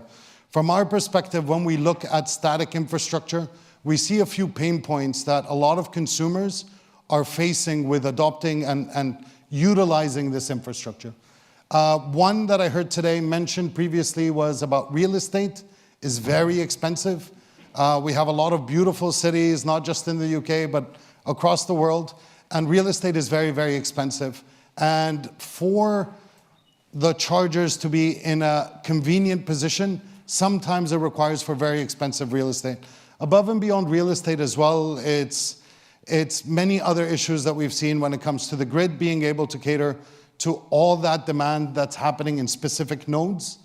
And even there's a big requirement to start drilling holes all over again in the grounds, building cement again, doing all of that all over again in order for us to cater to that new demand that is being generated. We think that there might be other solutions, and we're very, very proud to be working on what we are. We have a very dear friend that's sitting in the audience today, Ed. He's been pushing for this in the UK for years. We are pushing for this all over for years, and we believe it's a different way to look at how infrastructure can be developed. We believe that a mobile infrastructure is not necessarily a replacement, but it can be a complement to the infrastructure that we're looking at developing for EVs. A mobile infrastructure is basically a EV charger with batteries that can move around to wherever the demand is. And it could cater to any vehicle, any this, and instead of the customer having to go to that charger comes to the customer. And for us, it was a natural extension of everything we've been doing. We started off with on-demand fuel delivery. I know this is not very popular, but it is what we did start off with. Every single service that we do is a digital service and on an on-demand basis. And we have successfully been able to do this with EV charging as well. So you use an app, you place an order, and that charger comes to you wherever you are and provides that charge for you. There's a few things that makes this model a little bit more different than the static model in itself. I think we're missing a slide, if I'm not mistaken. Unfortunately, we do have another slide, but I'll explain to it. I'll explain what we were saying on that slide was that from a mobile infrastructure, there was 5 keywords that we really wanted to get out there. One, it's mobile, it's able to move, which means that if you have seasonality, then that infrastructure could move with the seasonality. If people like to go to the beach in the summers and the demand shifts, because it's mobile, it's able to move with the demand. The second word that we had there was modular. And what that really means is that it's able to grow with the growth of EV adoption. So currently with the static infrastructure, some of the issues that we're facing is you want to have chargers everywhere, geographically dispersed, so that any customer could use it wherever it is. If that is mobile, all you really need is for that asset to follow them wherever they are. So if you have 100 vehicles, 1 mobile charger is enough. If you have 1,000 vehicles, 10 mobile chargers is enough. And it's able to scale modularly as adoption is happening. With fixed, you really have to implement it everywhere in order for consumers to take advantage of it. In addition to that, we said it was scalable, which basically means you're able to scale it much, much faster than having to lay foundations again, cabling again, and with these, they're really just vehicles that come out, and we're able to scale it in a much, much faster way. And then finally, and I think this is the game changer, is that it could be smart, it could be connected, it could be IoT enabled. And what this means is that it could leverage technology that exists today in order to make it a lot more efficient in its utilization of energy. So it could communicate with the vehicle, know its GPS position, know its state of charge, and know exactly when and where that energy is needed for that vehicle and the condition that that vehicle is in. Right now, with a lot of the infrastructure that we're developing, we're not considering leveraging all this technology that doesn't just exist today, it has existed for a significant period of time.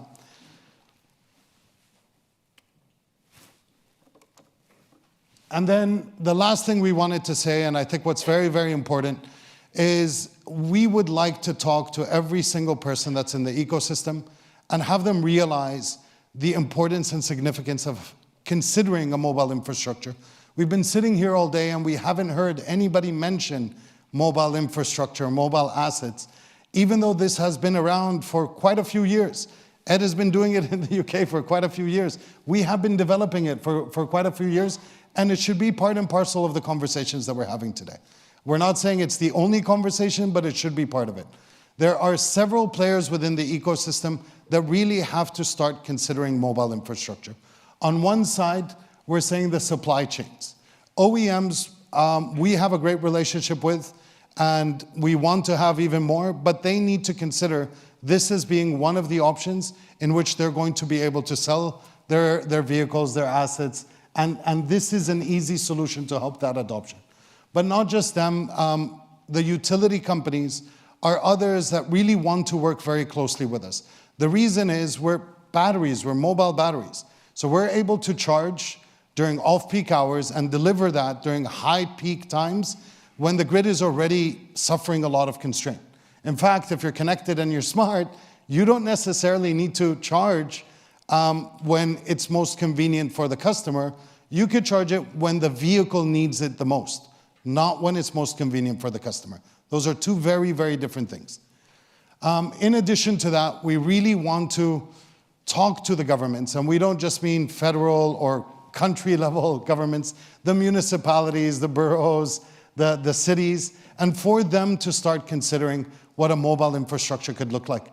We have seen a lot of different plans for zero EV from these governments, and in many, many occasions, they're not considering mobile infrastructure being part of those plans. We spent almost 2 years lobbying in Canada in order now for both the federal and the municipal governments to consider mobile EV charging as part of the programs that they're implementing. The other area is, we had a couple of conversations today, is with the financial institutions, the banks, those who help support the development of infrastructure, those who help fund that CapEx that's required in order to develop infrastructure. And even with them, we just don't fall currently under categories that they're considering. But they should be considering mobile infrastructure as part of that infrastructure. And the final area is obviously as customers and consumers, they're the only ones we don't have to consider. They're the ones that really want our service, have been knocking on our doors, really understand what we're doing and see the benefit of it. This is us in a nutshell, what we're working on, and our whole mission was, I hope that next year there's an entire panel just on mobile infrastructure. I hope that from here, every other event starts talking about mobile infrastructure being part of infrastructure for EV adoption. Thank you very, very much. It's a pleasure to be here. Wishing everybody a great day.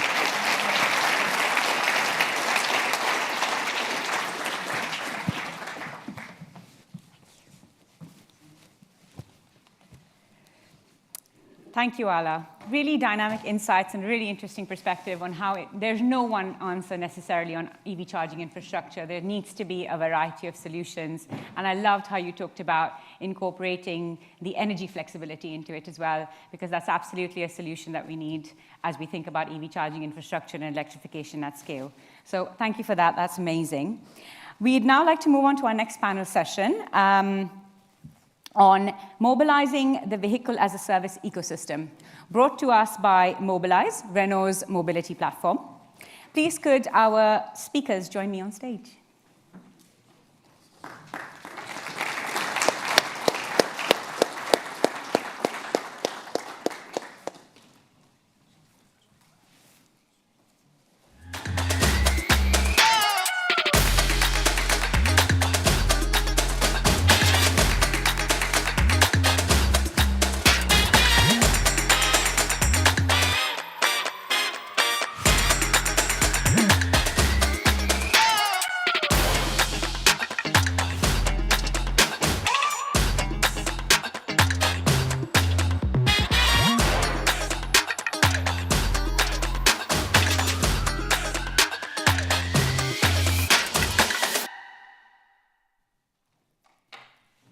Brilliant. Let's jump straight in and welcome our speakers. So we've got Chantal, the Chief Operating Officer at Mobilize Beyond Automotive, Dara, Head of Strategic Projects at iCabby, and Mark, Managing Director at Mobilize Power Solutions.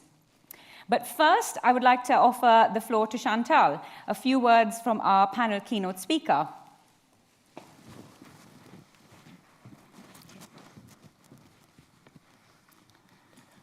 Good afternoon and welcome to this Mobilize-sponsored panel.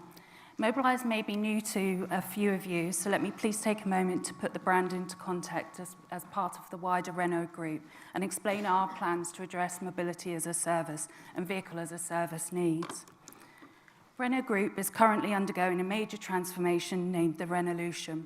In order to become a next-generation automotive company, the group will have 5 focused businesses, of which Mobilize is one. Dedicated to new mobility solutions and tackling the major challenges facing the automotive industry, Mobilize encourages a sustainable energy transition in line with Renault Group's goal of achieving carbon neutrality in Europe in 2040 and globally by 2050.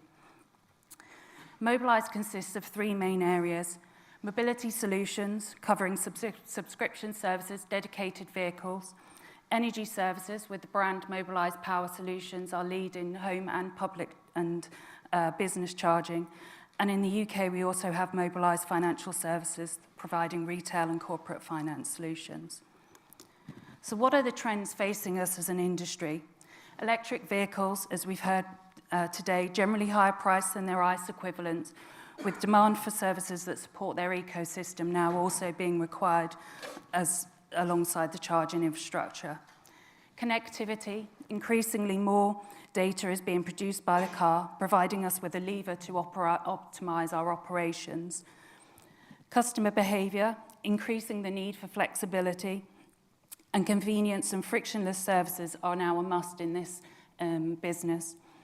And then finally, regulations and policies. The vehicle life, its first, second, third, and ultimate disposal is our responsibility to manage. We require policies that allow users to pick the right mobility solutions for the job to be done with the lowest environmental impact. So what are our new customer expectations and why do business models need to change in this area? Usage models are predicted to grow with more rent versus own over the medium to long term. In the past, buy, lease, or rent vehicle were standard options for owning a car. However, since the emergence of services like the subscription model, the automotive industry needs to adapt to cater for the short-term flexible and the swappable models, as have other sectors. All these industries have one thing in common in that they have been disrupted by the digital sector, driven by technical innovations and changing customer behaviors, making flexibility in duration and service offering a must in this market. So why do we think vehicle as a service is so important in our business?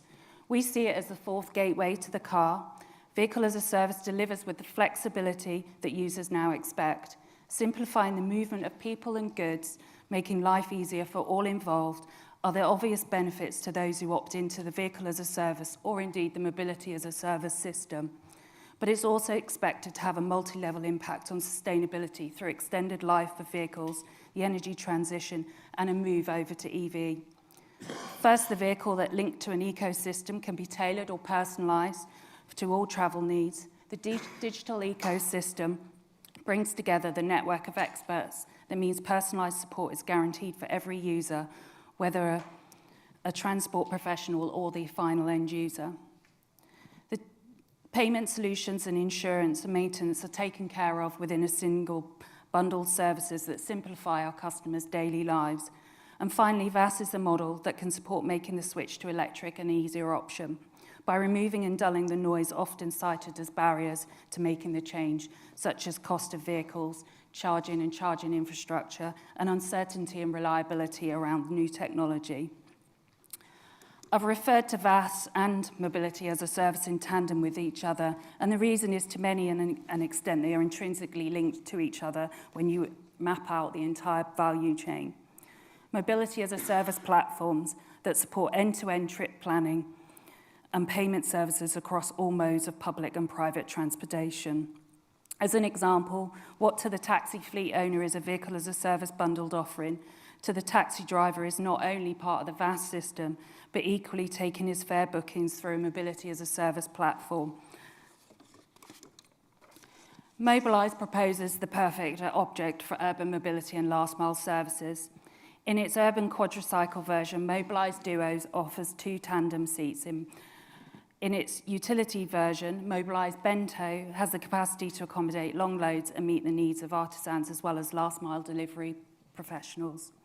To summarise, comprehensive flexible services adapt to the need, simplifying the movement of people and goods, making life easier for all involved are obvious benefits to those who opt into the vehicle as a service system and key empowering new mobilities. Thank you.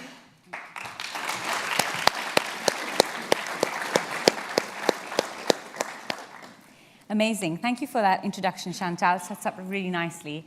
A Bain & Company survey of 1,500 automotive users demonstrated indeed demand for about 30% of users wanting flexible subscription as a service-based business models moving away from ownership to usership. So 100% see that that is increasingly the trend. I'd love to understand, Dara, from yourself first, how do you see the need of vehicle as a service, particularly working for iCabby? How does that kind of really materialize itself? How has it helped? From the taxi industry perspective, and from people in the audience that don't know about iCabby, iCabby's 50,000 drivers on our software in the UK. We're in the States, the Nordics, Australia, Spain. So we have thousands of drivers around the globe. And when we looked at vehicle as a service, why did we do it? It was basically due to cost initially. So back in 2019, we'd done a pilot in Sheffield where we implemented Renault Zoe cars into Sheffield taxis, which it was the second biggest polluter in Sheffield as well, which meant that we were helping the council targets, helping government targets. But ultimately, why were we doing it? We were doing it to save fleets money and the drivers money. But when you say cost, I think it falls under 3 different pieces now, because after the pilot, COVID kicked in, so it was kind of put on hold for a while. So then when we looked at it again last year, we seen you're now talking about ULEZ charges, you're now talking about the cost of EV cars, which are, when we looked at it, it's about 1/3 more expensive than ICE cars. And then thirdly as well, when I say cost, the taxi industry lost a lot of drivers to Amazon during COVID, all of the delivery companies. Those taxi drivers ultimately don't have the money to get back in under the new restrictions. So we were trying to enable taxi fleets to attract drivers, because there's a big shortage globally of taxis. I think everyone's standing there waiting on the driver to arrive or even pick up your request. It's taken a while. But then when we looked at the ULEZ charges as well, it's just under £3,500 a year for drivers driving ICE cars to go into ULEZ zones. In London, you can't register an ICE car, it has to be EV now. So we, as a Renault Mobilise company, utilised Renault being able to provide us with cars and us being able to roll them out to the fleets. So I mean, yeah, the knock-on effects are huge. So that's why we're looking into it, and ultimately to create sticky drivers and save money for the taxi industry. 100%. That survey that I mentioned earlier had 40 to 50% respondents kind of saying that price is the biggest reason that really matters. So that's 100% a clear factor and motivation driver. Really helpful to see how that's actually being put to practice. That's brilliant. Mark, I'd love to understand from you, how are we seeing this rise now from switching from a usage-based model, switching to a usage-based model, so from ownership towards usership? So good afternoon, everybody. Just to introduce us, because we probably may never have heard of us. So Mobilise Power Solutions, we're the EV charging infrastructure company for Renault, Nissan, Mitsubishi Alliance. We've been in Europe since 2011, 2012, really from the start and the launch on the market of the Renault Zoe Nissan Leaf. So we've been around providing the infrastructure that supported those early adopters and early projects that the group was performing. We brought the business to the UK in 2021, so we're very young in this arena. But we're principally here to provide the technology support and also the EV charging infrastructure to businesses that are looking to adopt for the future, as well as here and now. In terms of usage models, we're starting to already start to see a shift. And that's more about how the businesses are now starting to pay for those services. From our point of view, we have a sister company, Mobilise Financial Services, as you saw on the PowerPoint. And Mobilise Financial Services allow us to provide the finance to a business to do that. That's a straightforward finance agreement for the whole infrastructure project. That really old financing, really. You take that as a given. We started to move into leasing of the business hardware and then what that then means. And actually today, where we are, and we've already heard some messages today about power, getting the power to these chargers. It was interesting listening about what's going to be demanded on trucks. I think it was Anthony from Gregory Distribution who was talking earlier. This is significant power, where 600 kilowatt charger is kind of a minimum requirement of where we're going. So we're introducing batteries. I can tell you those batteries are not cheap. And but more the case now where solar power. So you're not just talking about a charging infrastructure installation. It goes hand in hand with solar, battery, and charging in one kind of one mission. And to do that, we're seeing an increase on power purchase agreements, where the cost of the business is kind of being spread over a number of years. What that then allows us to do, because seeing one vision, being part of the Renault-Nissan group, we can start to see what the technology on the vehicles is coming at us. And what does that mean for the customer? Well, it gives an infrastructure. I'm not sure I like the term future-proof, because it's really difficult to launch that. Sorry. But what it does do is pave the way for a business being almost in a position that they can upgrade over a period of time. These power purchasing agreements are typically 25 years. Brilliant. And we 100% can see that transition towards the whole ecosystem solution, right? It comes with a transition when you're looking to electrify. And so, Chantal, would love to understand from you, how does this model start to enable people towards that electrification, towards those sustainable solutions that they need faster? We believe it has got a bit of a multi-level effect. So a bit like with subscription models and other type models, the ability to support customers move into EV quicker. We've talked about today about a few of the barriers in terms of whether that's cost, lack of knowledge to some extent, charging infrastructure, and all of those kind of technology type worries that customers have when they move.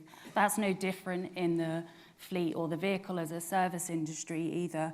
The customers, or generally the companies we deal with, we need to go through step by step, and we can pull all of that knowledge together into one bundle, so that we're really addressing each of those barriers. The additional thing is not necessarily with the EVs, but equally continued use of second, third life vehicles in this subject as well. So the ability to pull other vehicles from all different other sectors into this, as well as a sustainable model. So using the vehicles for longer and looking after them as we go along. Yeah, absolutely.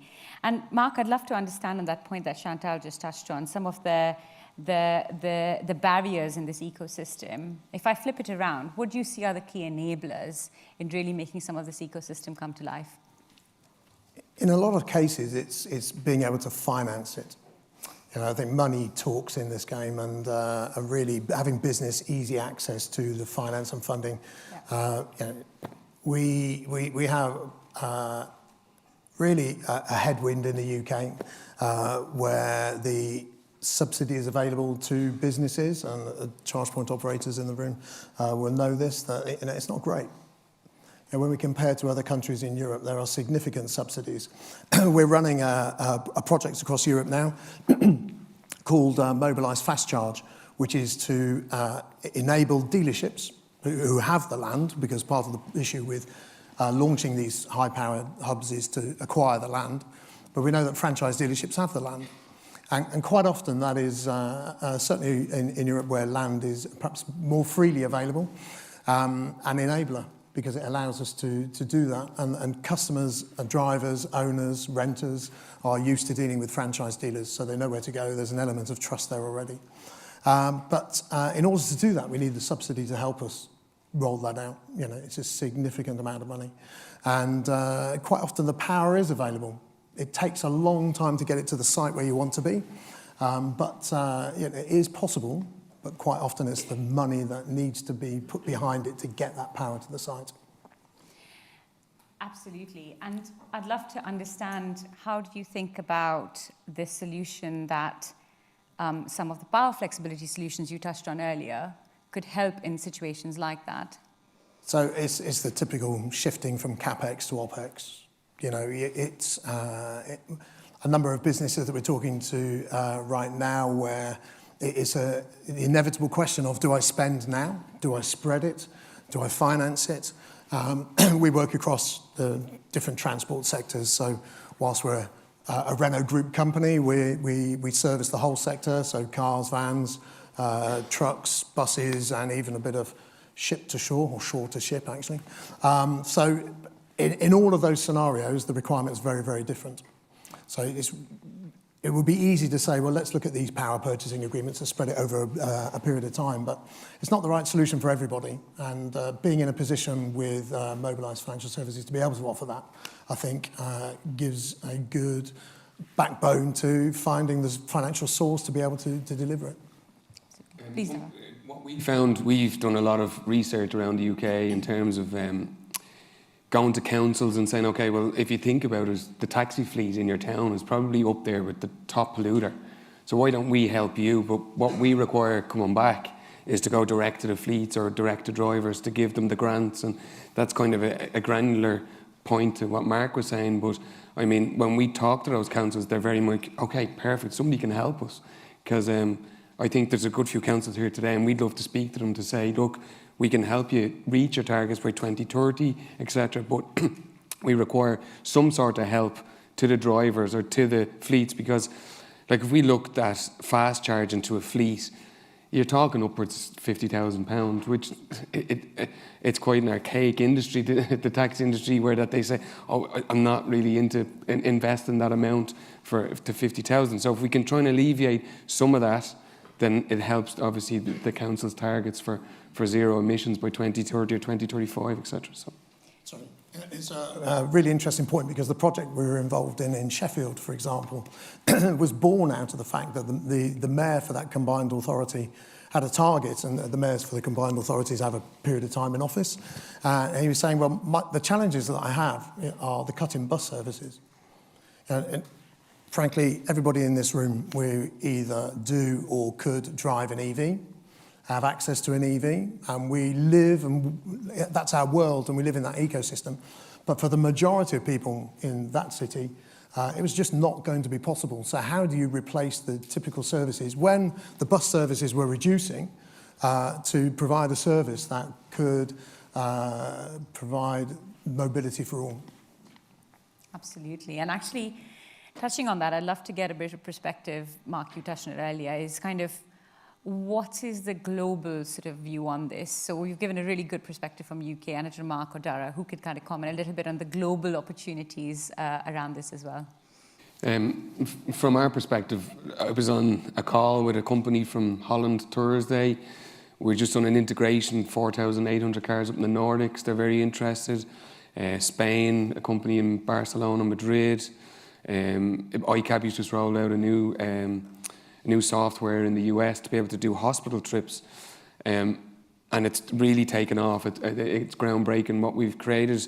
But one thing that I think would be amazing as well is to offer that service, but also offer, let's say, a WAV vehicle that's electric on the back of it. So you can, the wheelchair accessible vehicles that are electric, and give the software all in service, because Chantal touched on it earlier in terms of the bundle.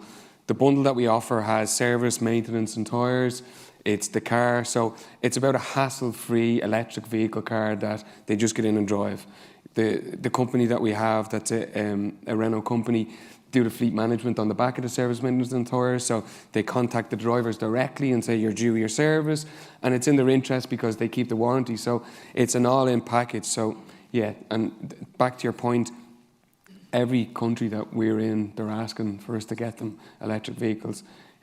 Probably going on too many calls, too much work coming up at the moment with it. But yeah, it's globally, Australia as well. They're really, really pushing for electric vehicles. And there's a point, I think, even if some people don't really believe in it, they're getting pushed in that way anyway. Like, look at the ULEZ charges, 3,500 out of somebody's pocket. Even if they don't believe in it, they have to start thinking about it. They have to be proactive with it. And through Mobilise, Renault, we're enabling those taxi drivers to be able to do that. Yeah, absolutely. I think any customer proposition that simplifies it for the end user, makes it easier to adopt, is exactly the sort of proposition we need. So 100% hear that, and that sounds brilliant. In the last few minutes, I'd love to touch, Chantal, Dara, with yourselves, kind of how you're thinking about the design of the vehicles in this space. It's not quite necessarily for all of the use cases lift and shift. Yeah, so as you saw, we've developed a specific vehicle in the Duo Bento in terms of thinking about the environment that might cater for in the city and sort of an urban environment. But again, also thinking about the usage. So key in this area is around really understanding what the customer needs are, the environment it's going to be operating in, and then how can it service. So those vehicles absolutely need to be connected. Ability to function within where we've got restrictions in the city areas. So we're very much looking at not just our existing portfolio, but again, vehicles designed specifically for this space and this environment, and really taking it to the nth degree with, recyclability of the vehicle at the end. So we're not, anything that comes back is less harmful, and then also using recycled parts to start that vehicle. So that whole kind of loop and the circular economy is kind of key in this. So not just the customer end point, but actually the whole complete chain. Dara, I know you're passionate about accessibility, so I'd love to hear your thoughts on that as well. Yeah, there's a couple of points, I think, in terms of having cars tailored towards the taxi industry specifically. Per council, you're finding that some cars are perfect. You go to that exact car to another council and it's not. A prime example, we had a car that we were able to convert into wheelchair accessible, brought it to Ireland. It's 28 millimetres below what the tick should be to make it roll out over there. I think OEMs need to look at the taxi industry a little bit different when it comes to EVs. The reason being is because the generic thing for an OEM to do under a lease agreement is run away from the taxi industry, is to not to say, I don't want to have anything to do with it, really. But I think if we look now at EVs, the removal of all of the oil parts, everything, and the need for less, I suppose, servicing, maintenance and tyres on those cars means that it kind of opens that door for OEMs to say, well, maybe we can start going higher mileage on them and we won't see any effects on the car. I know Renault, and we pushed them greatly with this in terms of tailoring a product that we could roll out to the taxi industry. We've done that, and I just advise for other OEMs to start looking at it too, because it's a huge industry. As I said, us ourselves have 50,000 drivers in the UK, and from our perspective, we're not looking to make a lot of money off this whatsoever. iCabby are just trying to provide our drivers with the service to be able to meet the requirement of the government, the pricing that's coming in through ULEZ. So, I mean, we're willing to work and help with that through drivers, and as I said as well, with the government targets, the emission targets, we can help with that too. Absolutely. I'm going to ask one final question, but I'm going to give a heads up to the audience. I'm going to come to you for Q&A. So if you could think of any questions you want to ask, I will ask a final question to the panel, and then we'll open up the floor. Mark, I know when we were chatting earlier, you were talking to me about some of the issues around getting power to sites. And we were talking about the importance of the power energy system flexibility in order to give that solution. I'd love your perspectives from a mobilized power solutions basis on how you help address getting the power to the site for your end users. So we encounter the same issues as many other charging infrastructure installers. And you've heard from Ian earlier. These guys, we all have the same issues. And largely that is that we're dealing with district network operators who have different processes with different timescales and different requirements. And that is complicated. It's not quite as complicated as Germany, where they have 937 DNOs, but it is complicated. And I think for us, some kind of standardization of process with a DNO about how we get access to planning for the power. The other issue that we get is when business come to us to say, I have 100 vehicles coming on the fleet in 3 months, and I need X amount of chargers. That just isn't going to happen. Typically, we need to kind of back plan and go back in time and say, well, look, plan 6 months, 8 months. If you can, plan in advance. My previous role in the group was as the fleet director for Renault. And one of the key things there with fleets is that they get on a cycle. It's a 5 to 7 year cycle of planning of change. And in that planning of change, the charging infrastructure now needs to be part of that cycle of change plan. And tie up the conversations between the fleet managers and procurement, who are not always the same people in the room. I think from our point of view, the other aspect of that is really understanding the customer needs. So many of the customers will come and they want fast, because fast and rapid is good, right? But there's not necessarily a requirement. Yes, in some cases, and maybe on some of the taxi sites, but not all. So there is this, actually you need to step back and go through the whole process again, and sort of, again, with the same with any customer, whether they're general public or a fleet or a business, it's that there's a knowledge share to start the journey before we even start to even get into any kind of solution. Yeah. 100%. I love that customer-centric approach.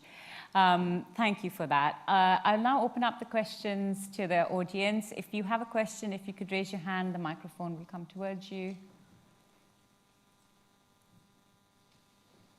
There's one here, please. If you could state your name before you ask a question, that'd be brilliant. Reza Shaybani, the EV Network. Mark, you mentioned car dealers to open up to charging infrastructure for public. 6 years ago, we spoke to more than 500 different car dealers, some of the big names in the industry. And they told us there are 2 problems. One is they make more money per bay selling second-hand cars. And why would they want to give that away for a very small, those days, relatively a small rental per bay? Passing that, the biggest problem is car dealers close down at night. Public charging needs 24/7 open access to the facility. For security and all sorts of reasons, car dealers close down.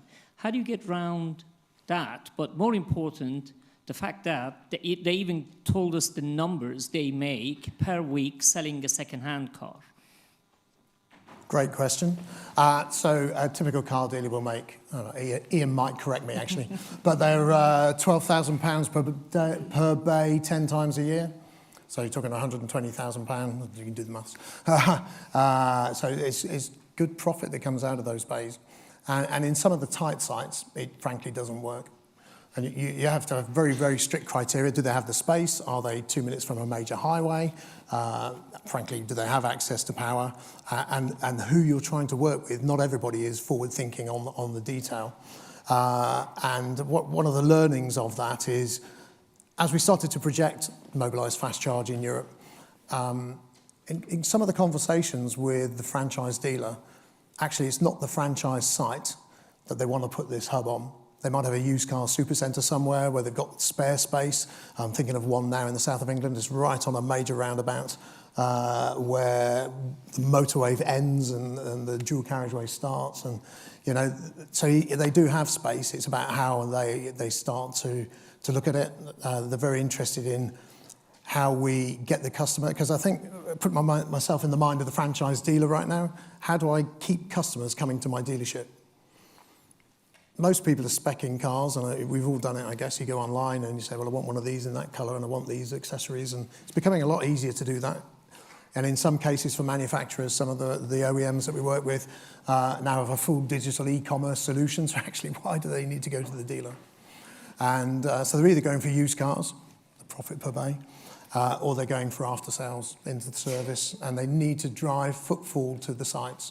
So I guess the argument is, well, be very strict on the criteria of where it's got to go. Secondly, do they have access to other sites?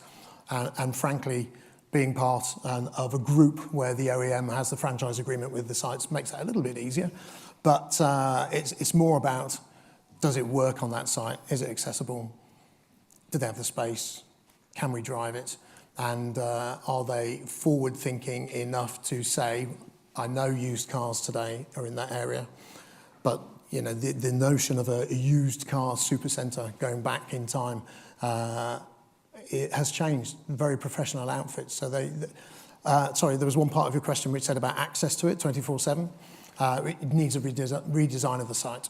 We have challenges with health and safety and insurance issues on those sites, but they're overcome once you can create an accessible area that's available 24/7. Please. Jump in there as well. Something again that I think OEMs are not looking at is taxi fleets and the grounds that they have within each city, and being able to implement charging solutions, because they're 24/7. They're in every city. I think there's a huge gap there that people aren't seeing, that they can use fleets. We've worked quite closely with Mark and Mobilise to start looking at sites. And to be fair to taxi drivers, what's happening is fleets own cars. The model that we're creating is that they lease them through us, so they're removing the ownership, so they don't need the spaces in theory, because they're giving the drivers the cars, and they're moving out a garage that's on site as well. So they're putting the power towards the charging, and then and they have the ground. So I think it's something that can be looked at, and Mobilise are being proactive in looking at that too. Brilliant. Thank you for that, Reza. And thank you to the panel for a lovely, insightful session. I think what Mobilise has to offer in their vehicle as a service offering is clearly quite brilliant in that it brings together so many of the barriers that otherwise exist for users in order to help enable electric vehicle adoption, with Mobilise Power Solutions addressing the charging infrastructure side of things as well. And so I think it is quite an amazing end-to-end service proposition. So thank you so much for introducing that to us this afternoon. It's been incredible having you, and thank you so much for your support to the EV Summit as well.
Welcome back, everyone, to the final session of the EV Summit here today. We've had a fantastic day with great insights and engagement, and thank you so much for coming along with us on that journey.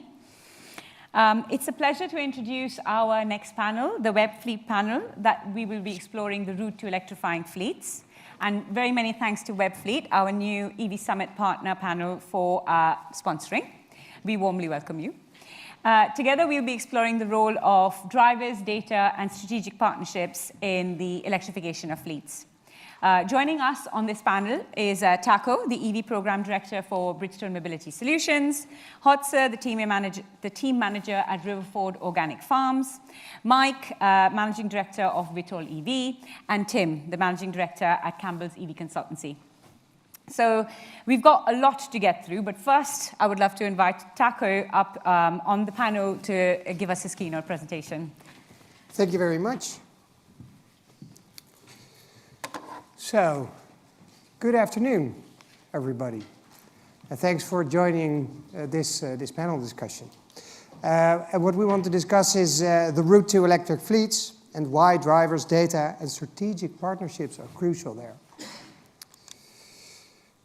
So Bridgestone, or Webfleet, the owner of Webfleet, Bridgestone has been turning fleet data into value for decades. And what I tried to show here, there's all these different brands.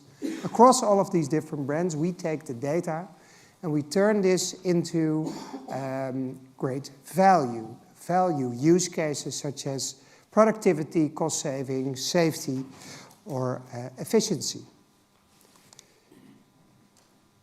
And all of these data and use cases are now changing now that electrification is coming. To give an idea, so it starts with taking the vehicle data and turning it into operational insights, which then could empower a transition advice. Which vehicle could you transition to an EV now versus later? Another use case. We take the EV data, we turn that into driving behavior. And driving behavior, that can lead to driver coaching, making sure that drivers take good care of those vehicles and drive with it in a good way. Or we take the EV data, we take the state of health and the consumption profile out of that data, and we turn that into insights that help a fleet optimize their planning, their trip planning. But here something new starts, and that is that actually there is the big new thing in town, and it is that the energy and the mobility systems need to start working together. Because that optimized trip planning, that gets turned into an optimized charging planning. And the charging planning, that will define what are the energy needs of that fleet. And then, if we have the energy needs, what will be the energy demand? What is the energy that we need to send there to that fleet at that specific time in that place? Now, and then there's also all of these reportings that are coming up right now, and all of this is happening. Now, and what we want to say is that the energy industry that the mobility industry now needs to connect with is already providing so much value. We've heard a lot about that already today. First of all, they create the energy, they provide the energy, they provide the equipment, they make sure that it gets installed and that it is serviced. There is the different sites, the real estate that needs to be owned for all of that. There is the ownership of the assets. Do they really want to own the assets, or do they just want to lease or rent it? And then there's also the operations of those charge points. Yeah, that's not something an owner wants to do themselves. And then in the end, there's the e-mobility services. But 90% of the value chain that is offered by the energy industry is not 90% of the value. And that's what I think is important, because we come from Webfleet. Have fleet data in that constellation will be more and more important. Maybe not so much for consumers or private vehicles, but very much for commercial fleets. For instance, what is the vehicle priority when the fleet needs to leave? What is the energy need that they need for the auxiliary systems, but also for the fleet itself?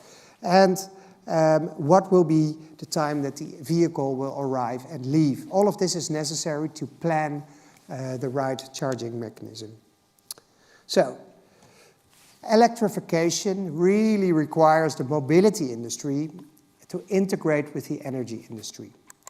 And this is why I'm so honored that we were a lot of good partners and friends that we could invite who were willing to come join us in this panel, is to talk about how we can do that.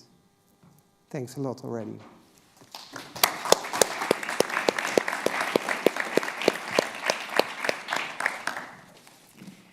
Thank you for that, Taco. And absolutely, sector convergence is a massive theme, isn't it, whenever we talk about e-mobility, 100%. Would love to explore that first, but I'm going to start my first question with Hotze. Riverford Organic Farms is 25 electric vans? So my hub is 25 vehicles. Right. Over the whole company, it's 270. Exactly. So love to understand what's your experience been in your fleet electrification journey, the good, the bad, the ugly. Yep. So we've done everything backwards. Riverford's 270 vehicles, or fleet vehicles. We're aiming for 100% EVs by 2025. We're currently at 30%. My hub is 25 EVs, and we're 100% now. So the good, we worked quite quickly out what the parameters were for the EV vans. So I think that was really important. We did that really well. So we worked out what the range limitations were.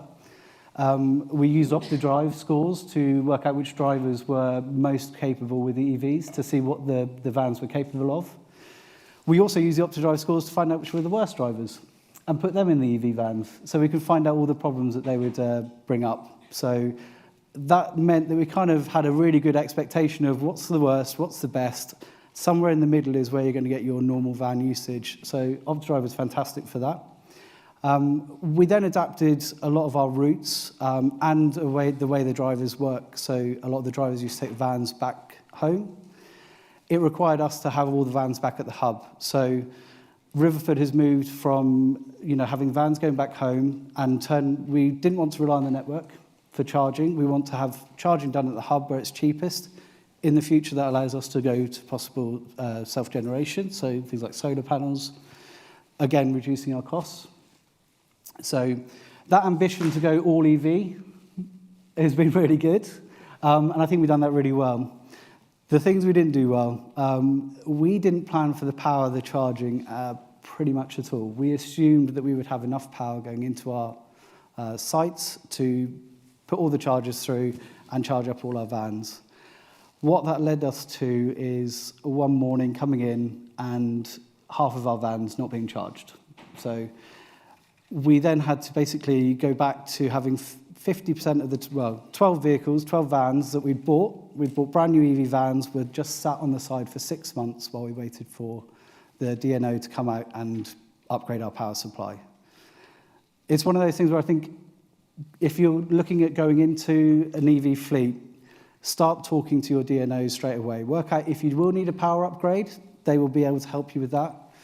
And if you do need a power upgrade, start booking that stuff in. You don't get to choose the date for that. That is something that they come to you and tell you when they're going to put it in. Once you have enough power on a site, then you can put in all the charges you want and all the EVs that you'll need. But that bit is out of your control. The things that you can do whilst you're waiting for that to happen are the driver training. You can adapt everything for an EV fleet. So I would also recommend doing that. So making sure that the drivers are aware that there might be you might have to go through a consultation stage with them. Bring them in, changing their work patterns so that they're driving into work, leaving the vans at the hub charging. Adapting your routes. So if your EV van, we found with the e-Transit, the route, they can do about 130 miles. Don't expect the driver to go out and do 160 without charging. You'll immediately come across a problem. They probably won't want to do that. So work within the parameter of what the vehicle can do. And then the transition for the drivers will be a lot smoother. And we found that by doing that, we had a lot less people leave. And actually, once they get used to the EVs, they all prefer using the EVs because they are being used within their own parameters. We're not expecting them to do too much. Brilliant. Really helpful. Thank you. Tim, I'm going to come to you next, and I'd love to understand what kind of your perspectives are, kind of you're obviously kind of in the Logistics UK sort of network. Would love to hear kind of your perspectives on what are some of those fleets thinking about when they're thinking about electrification? What are the conversations that you're having with those kind of operators? I think, first of all, trucks is where the fun is, straight away. Cars are boring. So if you want to do commercials, because you've got, as somebody said earlier, 600 kilowatt hour batteries, 540 kilowatt. I mean, for instance, if we look at the Volvo, that's got 6 90 kilowatt hour batteries, each of them weighing half a ton each. 3 tons of batteries, probably twice the weight of a car. But we've got things like legislation. We can't just go and drive for 10 hours or 15 hours. We've got like tachograph, working time directive. We can only do so many miles with 56 miles an hour on the heavy truck side of it. So we've got, and also we've got things like plated weights. So for instance, you know, for cars, it's already designed. Cars are down with 5 people or 6 people. They put some things and then the axles are loaded. For us, on trucks, we can actually end up putting 10 tons on one axle or the other. And that makes a massive difference on batteries, because if you've got a 3-ton battery or a 3.5-ton battery, where you put it for modular design makes a hell of a difference to the axle loadings. And also, we throw in hydrogen.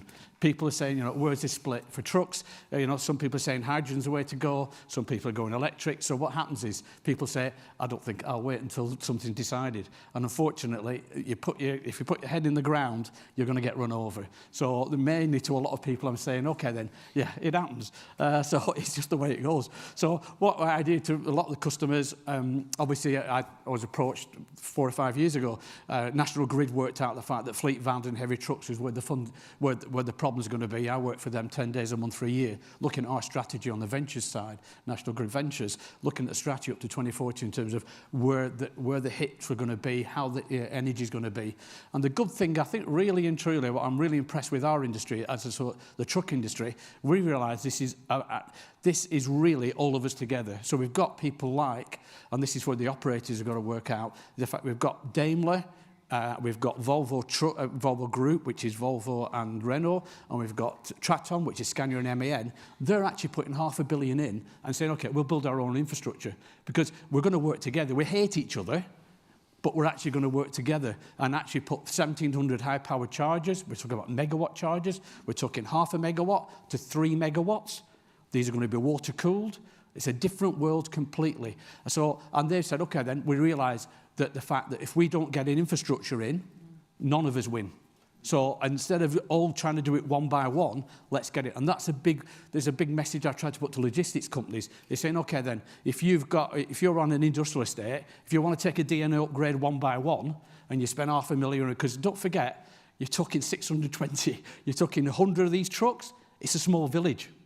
So the fact that, hey, or do you want to really build a hub where you all chip in and you actually build one for 100, 150 trucks in there, and we'll go and do it that way. So somebody was talking about earlier on microgrids. We're going to use microgrids to take the strain off the grid. So we're going to use battery, we're going to use solar, we've got wind farms, we've got a lot of private equity, we've got a lot of property companies I spend a lot of time with now saying, how the heck do we do this? We've got enough trouble trying to put 7 kilowatt, 22 kilowatt chargers in. What happens when you put 20 or 30 3 megawatt chargers in? What's going to happen to them? So there's a lot of things, and the customer is right in the middle of all this, thinking hydrogen, biofuels, and we're going to make money out of it. Because that's an important thing. Having run 500 trucks myself, you know, in the end, I've got to get a bottom line. Is it going to get passed on to you as consumers in terms of that? Because you're talking of a truck, average price of a truck, and diesel, 85 to 100,000. An electric truck, you're talking 250 to 350,000. You're talking of a fuel cell, you're talking 500 to 650,000. That's one. How do you square that? And this is why you get a lot of private equity coming in saying, hey, we'll build it all for you, and we'll spend over 10 or 15 years, you pay so much a kilowatt hour, and we'll take that thing. So there's a lot going on in the logistics industry to make sure that everything that you see here is brought by a truck. Definitely. And we're in the middle of it all. So it's quite an interesting conversation, I'll tell you. So yeah, good fun. Loved it. And I think you highlighted there the strength of the strategic partnerships as well, just as Hotza was talking about, that energy aspect, right? Telematics plays a massive role in this area in terms of that, and even more. And the telematics for diesel is going to be different than telematics from electric as well, and they're working on that. You know, in a lot of cases, you know, you've got power settings, you've got regen settings, and when you've done the training, when they're out on the road, are they doing what you told them to do? Because, and again, those are sort of things that we're going to be looking. So it's really, as I say, a lot of people, we're doing 120 months what we did in 120 years. And it really is a massive change in that. But hey. Absolutely. And Mike, obviously at Vitol EV, you're looking at maximizing on this transition. Would love to hear more about the work that you're doing in the fleet electrification space. Yeah, it's great. I might be, I guess, duplicating some of the stuff the other three members have said. You kind of said it all for me. I think a couple of things, right? So just touching your point, a typical van, truck, bus especially, 7-year life cycle, many of them 8, 9, 10-year life cycle. So in theory, you should have bought your last ever diesel truck if you've committed to 2030. A lot of brilliant councils have declared a climate emergency, said 2028, right, just so we know. And I don't know whether that's true necessarily, but if you look at the targets that have been committed, especially on the life cycle for the larger vehicles, in theory, 2024 is probably your last chance if you believe that your target can be met, right? Unless you're going to find another way of disposing of the trucks ahead of their life cycle, which is going to be very expensive. What VEV does, VEV, really punchy name actually, Vitol EV, but we're an energy company that does a turnkey solution. So the data that Taco provides us together with customers, and I'm thinking, Hotza, I wish I'd met you a couple of years back, right? But essentially, we help these large fleets decarbonize. We go from left to right. So the first thing I'd be saying to Hotza if he'd come to me or I'd come to him 2-3 years ago, is I'd say first thing we do is a readiness assessment. Then we do a decent feasibility study, which is a simulation based on the data that you've talked about, Taco, that you create about what can or can't. We look at the grid upgrade, the timing. We look at the cost structure, the analysis versus your today diesel versus your tomorrow, recognizing your ROI. We then look at other things like solar and battery and microgrid solutions in order to help offset that power connection. And then we put a plan together. And then we say, we walk you from here to here over the next 7 years in order to get from where you are today, depending on how ambitious and aggressive you want to be. Why do we do this? Well, as an energy company, as Taco said, there's a lot of value for us, right? Today, energy is, you know, if you think about a normal diesel vehicle, depending on the miles you do, it might be 25%, 30% of the cost per mile or the cost per kilometer. But if you look at how energy prices are going for electricity and electrons over time, and you look at the things that we need to do, you're probably talking 60, 70% of the cost per kilometer or the cost per mile, if you do a decent amount of miles, especially if you're doing trucks, right, is going to be energy. So the ability to maximize your energy generation on site, the ability to get the price structure for the energy at the right level, the ability to make sure the telematics doesn't make you overspend on the CapEx provision you put down at your site. Yeah, don't overspend on the cost per mile for your driver. Absolutely key. And data, Taco is right. It's right at the heart of it. Right? The other bit I think is, you know, you touched on it about private equity, Tim, right? This is trillions of dollars, guys. This is not a small change, right? I was saying the figures of trucks I'm buying are 450,000 actually, so that's for an EV truck, let alone, and I'm sure Daimler and Volvo promised me they'll get them down to 350, but I haven't seen it yet. But you know, fundamentally, there's a lot of money going in, and there's a lot of money that needs to go in, and our plan as VEV is to help you do that. And I don't see this as a zero-sum game, guys, right? Yeah, because of the volume of what needs to be done. It's not a small thing, it's a gargantuan thing, right? And if we all, I'm assuming that you guys are here, so you're believers in it, right? We need more believers, to be honest, because you have only one cycle left, yeah? And that's it. And you need to start now. And you talk about grid capacity, that was one point you raised there, Hotza. There is a massive grid constraint coming. And the people who secure their power now are going to win. And the shippers, you know, the likes of Nike, DHL, etc. Sorry, DHL and others they're being asked as part of the tender process for their vans and their trucks, you know, the big supermarkets, what is your glide path to hit your CO2 reduction, right? And I think there's a risk that many fleets have not, they're just waiting, but actually there is not much time left to wait. Really interesting perspective, Mike, and definitely resonate with a lot of those thoughts about the burning platform as it is and as we see it. Analysis that Bain & Company has done has indicated that TCO has been achieved in key markets like UK and Germany already. Even with increasing vehicle prices and increasing electricity prices, we still see many use cases in fleets where TCO can be achieved 100% between diesel and electric. So Taco, I'd love to talk to you about what are some of the key challenges that you're seeing in preventing fleets from electrifying? So I think we've already heard it all. There are some fleets, that start because they think we need to electrify, so they buy a few EVs. And then the fleet manager that has bought these EVs will talk to the facility manager or infrastructure investment manager. Hey, I need some chargers to charge my vans. Okay, fine. Buys. Ooh, that will take a bit of a lead time. It will take a bit longer. So you know what? I'll call someone that has some chargers. They put in the chargers in 4 or 5 different spots at their depots. And in the end, what happens is they have 5 different back-end systems from charge point operators operating.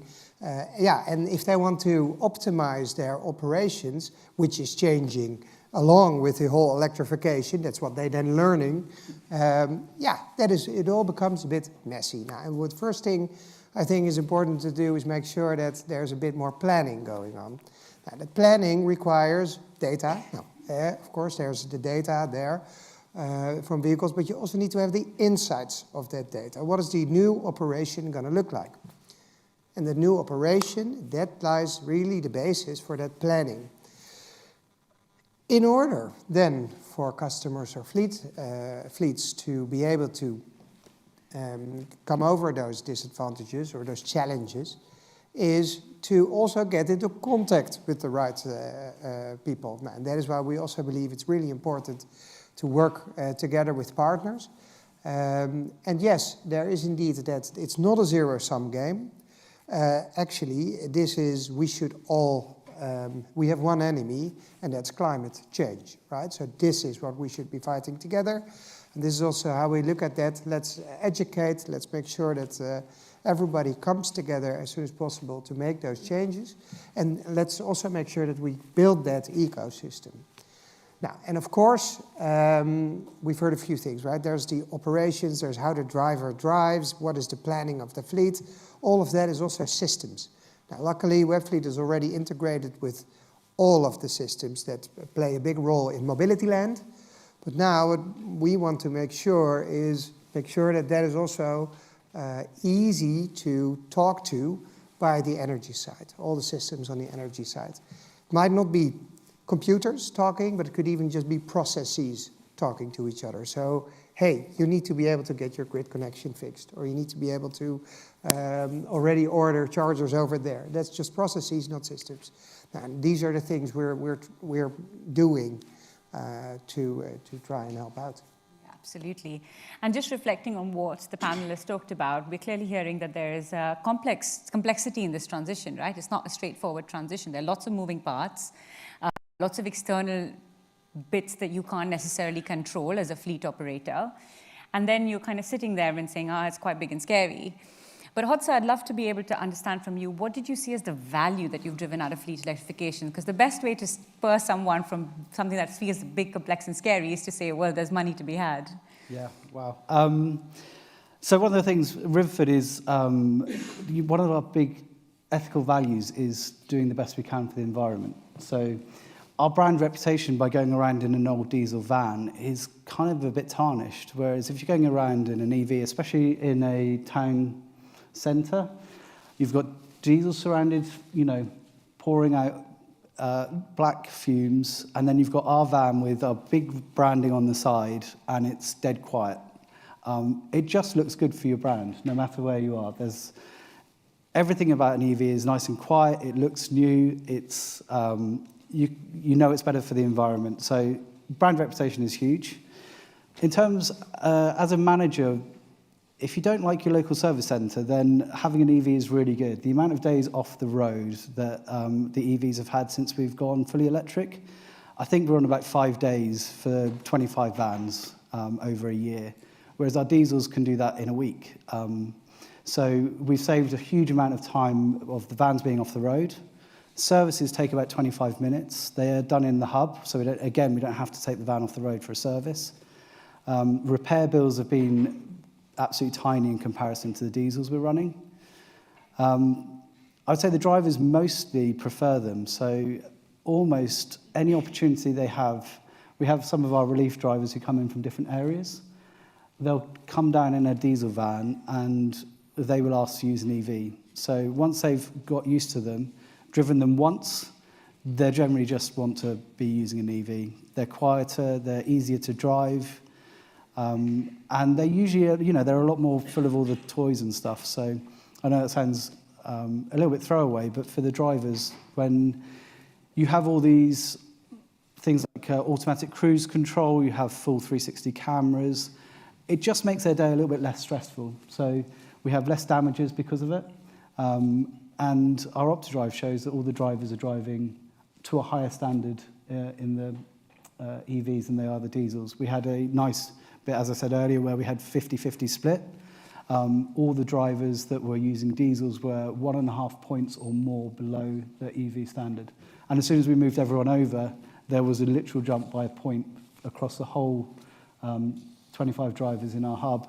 They all went up a point because they're just easier to drive in a nice, slow, considered manner. Amazing. So I heard brand and reputation, I heard reliability, and I heard driver satisfaction. That's brilliant. I'm going to open up to the audience for a question in a second, so please have a think. I'm going to ask my final question, I'm going to come back to the audience. Mike and Tim, I'd love quick perspectives on how you're seeing this going globally. So what's happening outside of the UK on the EV fleet transition?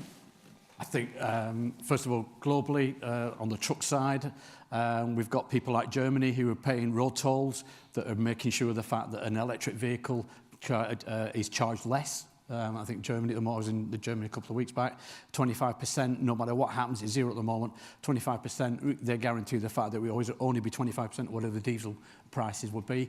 And then obviously I've had a home in the US for 17 years, so I spent a lot of time over in California, and they've got the California Resources Board, CARB, and also the Inflation Reduction Act. For instance, we've got a truck at the moment, our plug-in grant is 25,000. I put a post on LinkedIn that showed the fact that they were advertising a plug-in grant of 273,000. $250,000. Slightly different. So basically what they're saying is, whatever the difference is between a diesel and an electric, we'll subsidise the difference in terms of that. So you've got some really different players. And one other thing I would say is, the biggest thing then is the infrastructure at the property. How many of you rent at the moment? I'm not asking you a question, but would you spend millions on your place if you had a 5-year deal? Or you were renting for leasing? No. So again, the biggest issue straight away for us is the amount of trucks. Is if you're renting, I've got a lease for 5 years and you're being asked to upgrade, and literally for trucks you're talking maybe certainly a 6-figure sum, if not a 7-figure sum. This is going to change the way properties work as well. You've got to at least go for a 10-year with a 5-year break clause, but that's or you own your own properties. So again, this is having an effect on the property market, and the same in California, no matter what it is. Short and sweet, there you go. How's that? It's brilliant. Thank you, Tim. I think, I don't want to say about laggards, but if you take, for example, Norway or China, yeah, you can just see what's happening, guys. I think it's mainly on B2C, but China, by the way, you can't get in a bus that's not electric in China in any of the cities. Yeah, you can't get in a taxi in Shenzhen that's not electric. You can't get into a ride-hail vehicle that's not electric, right? So they're 10 years ahead of us easily, and the trucks are coming already in China, right? So you're starting to see refuse collection trucks that are going electric already. You're seeing 7.5 ton going electric already. You're seeing 18 ton going electric already. So, whilst we're in love with ourselves as the Westerners, there is a real proof point outside that shows there's a country out there that has led the way here through grants and other things, right? But they're no longer subsidized. And great to hear Hertz, right? One of the things that I think I impress upon the fleets I talk to, guys, is this is not about a massive incremental cost if you do it right. This is about a better experience, a lower cost, and a winning business, right? And that has not yet started to land. But Hertz's CEO is happy with this, right? Yeah. The drive is positive. It's going to make him have a competitive advantage versus what they have today. And the guys who are doing it are laughing. right? Because they didn't realize that it was possible. So I would say globally, you can see examples of that, right? No one thinks twice about the fact that the vehicle that they're about to buy should be a electric truck or electric vehicle. They don't think twice about it in a fleet context anymore. Love that competitive advantage. Brilliant. Great. We have a question there. If you could hand over a mic, please. Thank you. Your name would be great before your question, please. Thank you. Pete Sudbury, Deputy Leader of Oxfordshire County Council.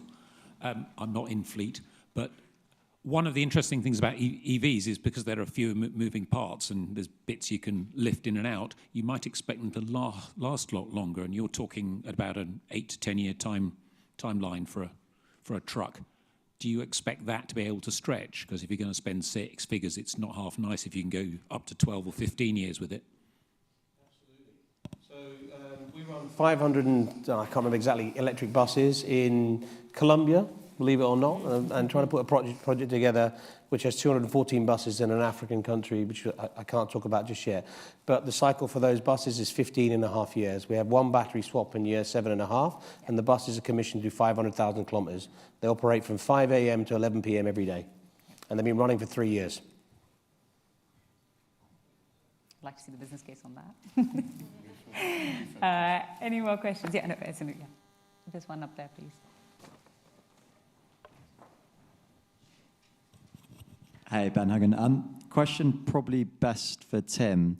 So as it relates specifically to rapid charging for heavy vehicles, what are the pain points, or to put it another way, what are the kind of capabilities that you'd like to see around the hardware? So it could be anything from, ability to scale to megawatt charging, energy integration, to the more mundane stuff like reliability, cost, etc. It's obviously the cost of the DC chargers, and megawatt charge is going to be phenomenal. I think we can do a lot with the heat that's passed off because they're going to be water cooled. We're also looking at bi-directional charging. Hey, you've got 40 or 50 trucks with 620 kilowatt hour batteries. We've got to become a grid within a grid, a microgrid, whatever you want to call it, smart grid, so that we're going to start changing the energy across there, so peak shaving, things like that. So I think that's what, for a DC charger to be able to do that, obviously ISO 15118 and OCP 2.1, we've got to be able to enlarge that and saying, hey, this is a grid in itself, and we're going to use the energy to maybe do the air conditioning, do the lights, and do that. So I think that's what we've got, because 620 is the equivalent of probably 10 cars. If you get 30, 40, 50, 100 of these together, then there's a heck of a lot we can do with the energy, with battery, with solar, with wind turbines. So again, those are sort of things that I want to see. So I really want to see bi-directional properly taking off.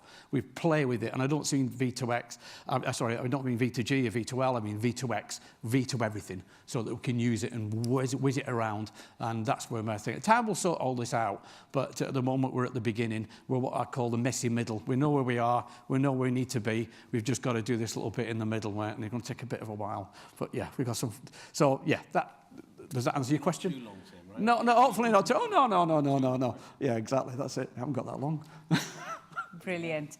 Thank you so much to the panel for those incredible insights. Fleet electrification clearly seems like some great value to be added to your businesses if you start to consider it. And indeed, the value that data and strategic partnerships can bring to that transition is pretty clear. So thank you so much for those insights. It's been brilliant.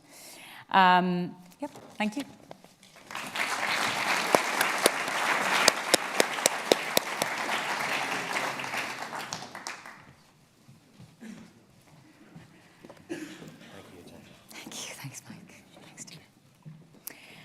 What a brilliant first day we've had at the EV Summit, but it's not over just yet. We obviously have an exciting day ahead of us tomorrow. But first, we have an incredible closing keynote from Reza Shehbani, CEO of the EV Network. First, we're delighted to be able to show you for the very first time a short film on the new NEC Superhub that's been edited from a documentary that's been created for the EV Network by GreenTV, who are obviously the creators of the EV Summit. Let's see this video, please.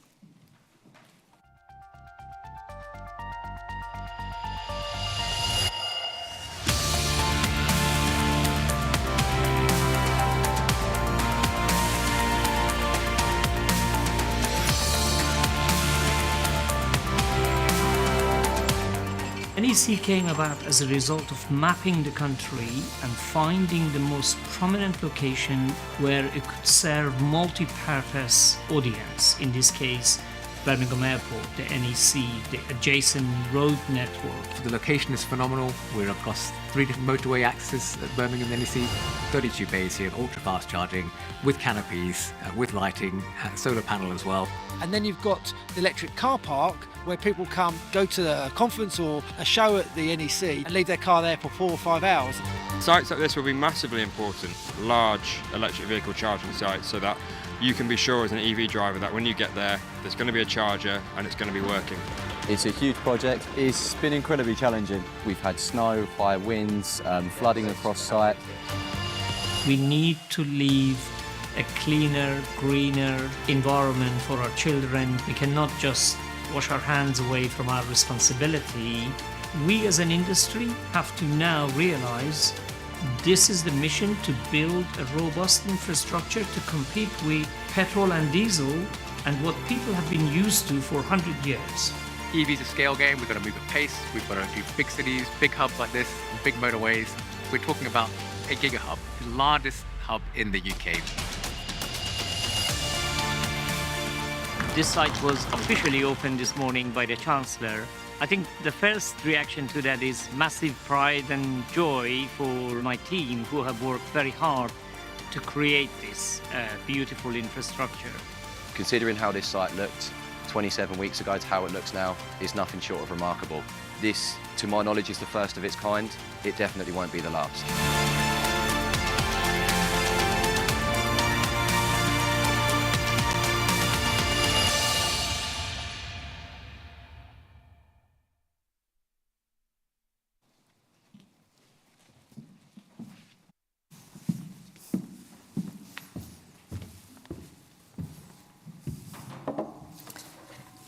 Good afternoon. Delighted to be here, and thank you, Natasha and Nate, for this summit and the platform.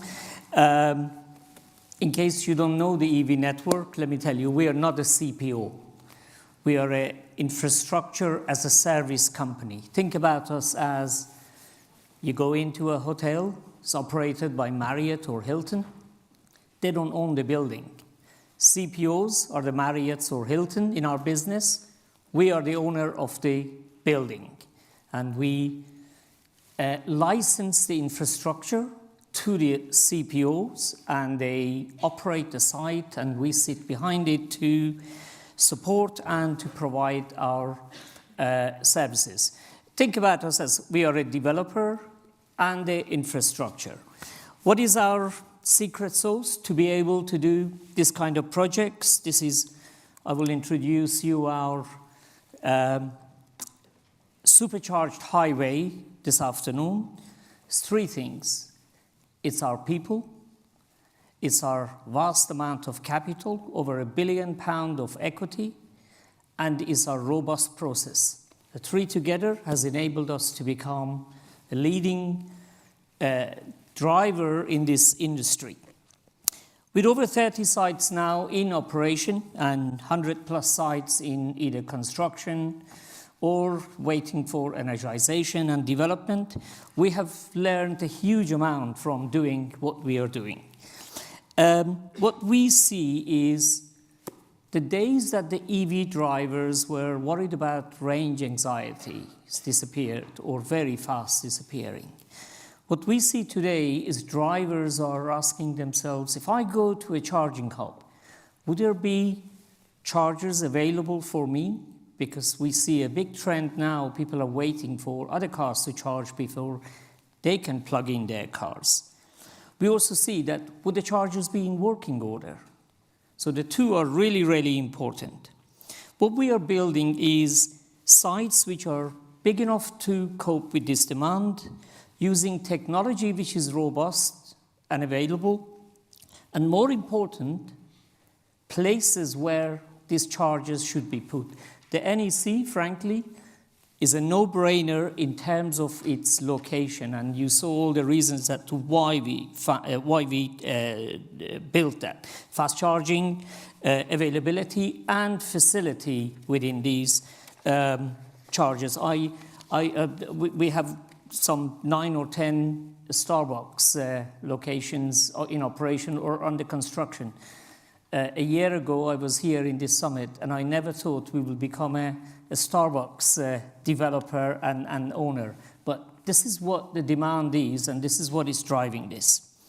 So with the NEC now, in its first month of operation, and by the way, the NEC is our second GigaHub. The first one we opened was on the A14, which is a very busy road near Kettering. With the NEC and what we have seen in terms of utilization, 15,000 miles of charging and 50 charge sessions per day, that is phenomenal in the first month of its operation.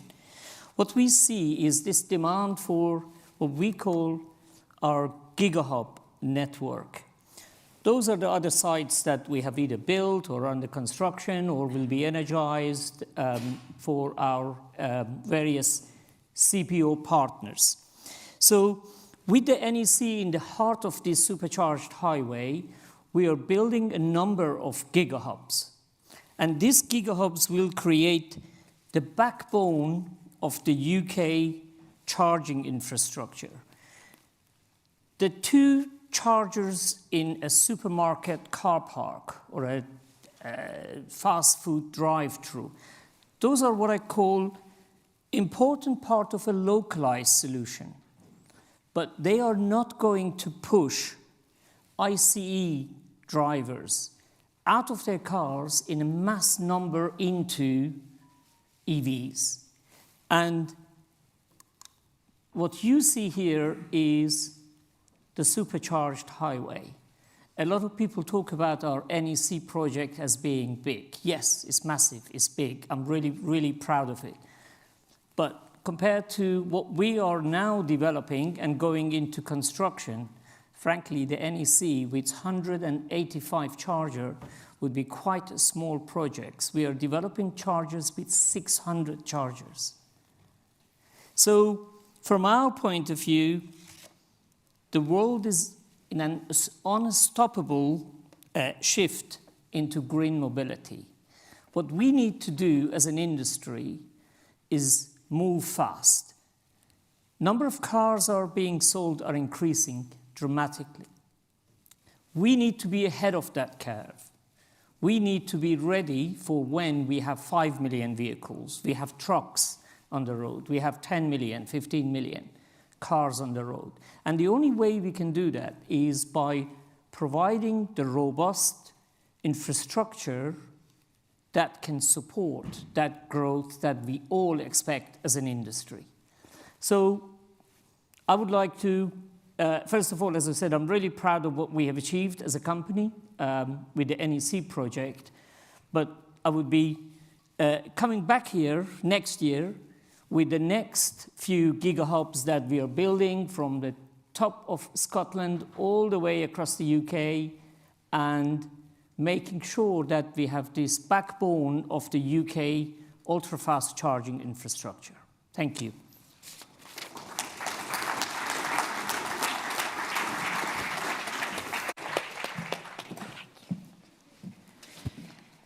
Thank you, Reza. This is exactly the sort of charging infrastructure that at scale that we need to see to really help drive EV adoption. And it's brilliant to see kind of not something that is going to happen, but you're absolutely right there doing it and delivering on it. Thank you so much. To conclude the day one of the EV Summit, I'd like to hand over to Aid, the founder of the EV Summit and indeed of World EV Day, for some closing words.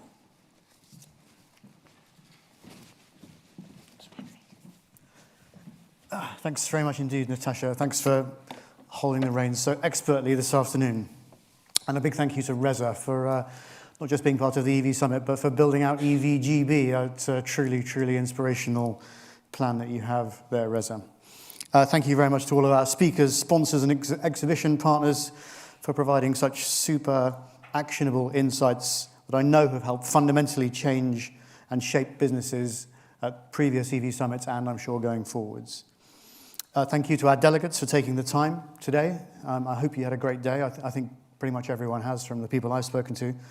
It just remains for me now to introduce you to our drinks networking session, sponsored by Hypervolt, in the partner pavilion. Do join me in the pavilion along with our friends at Hypervolt. Thank you very much.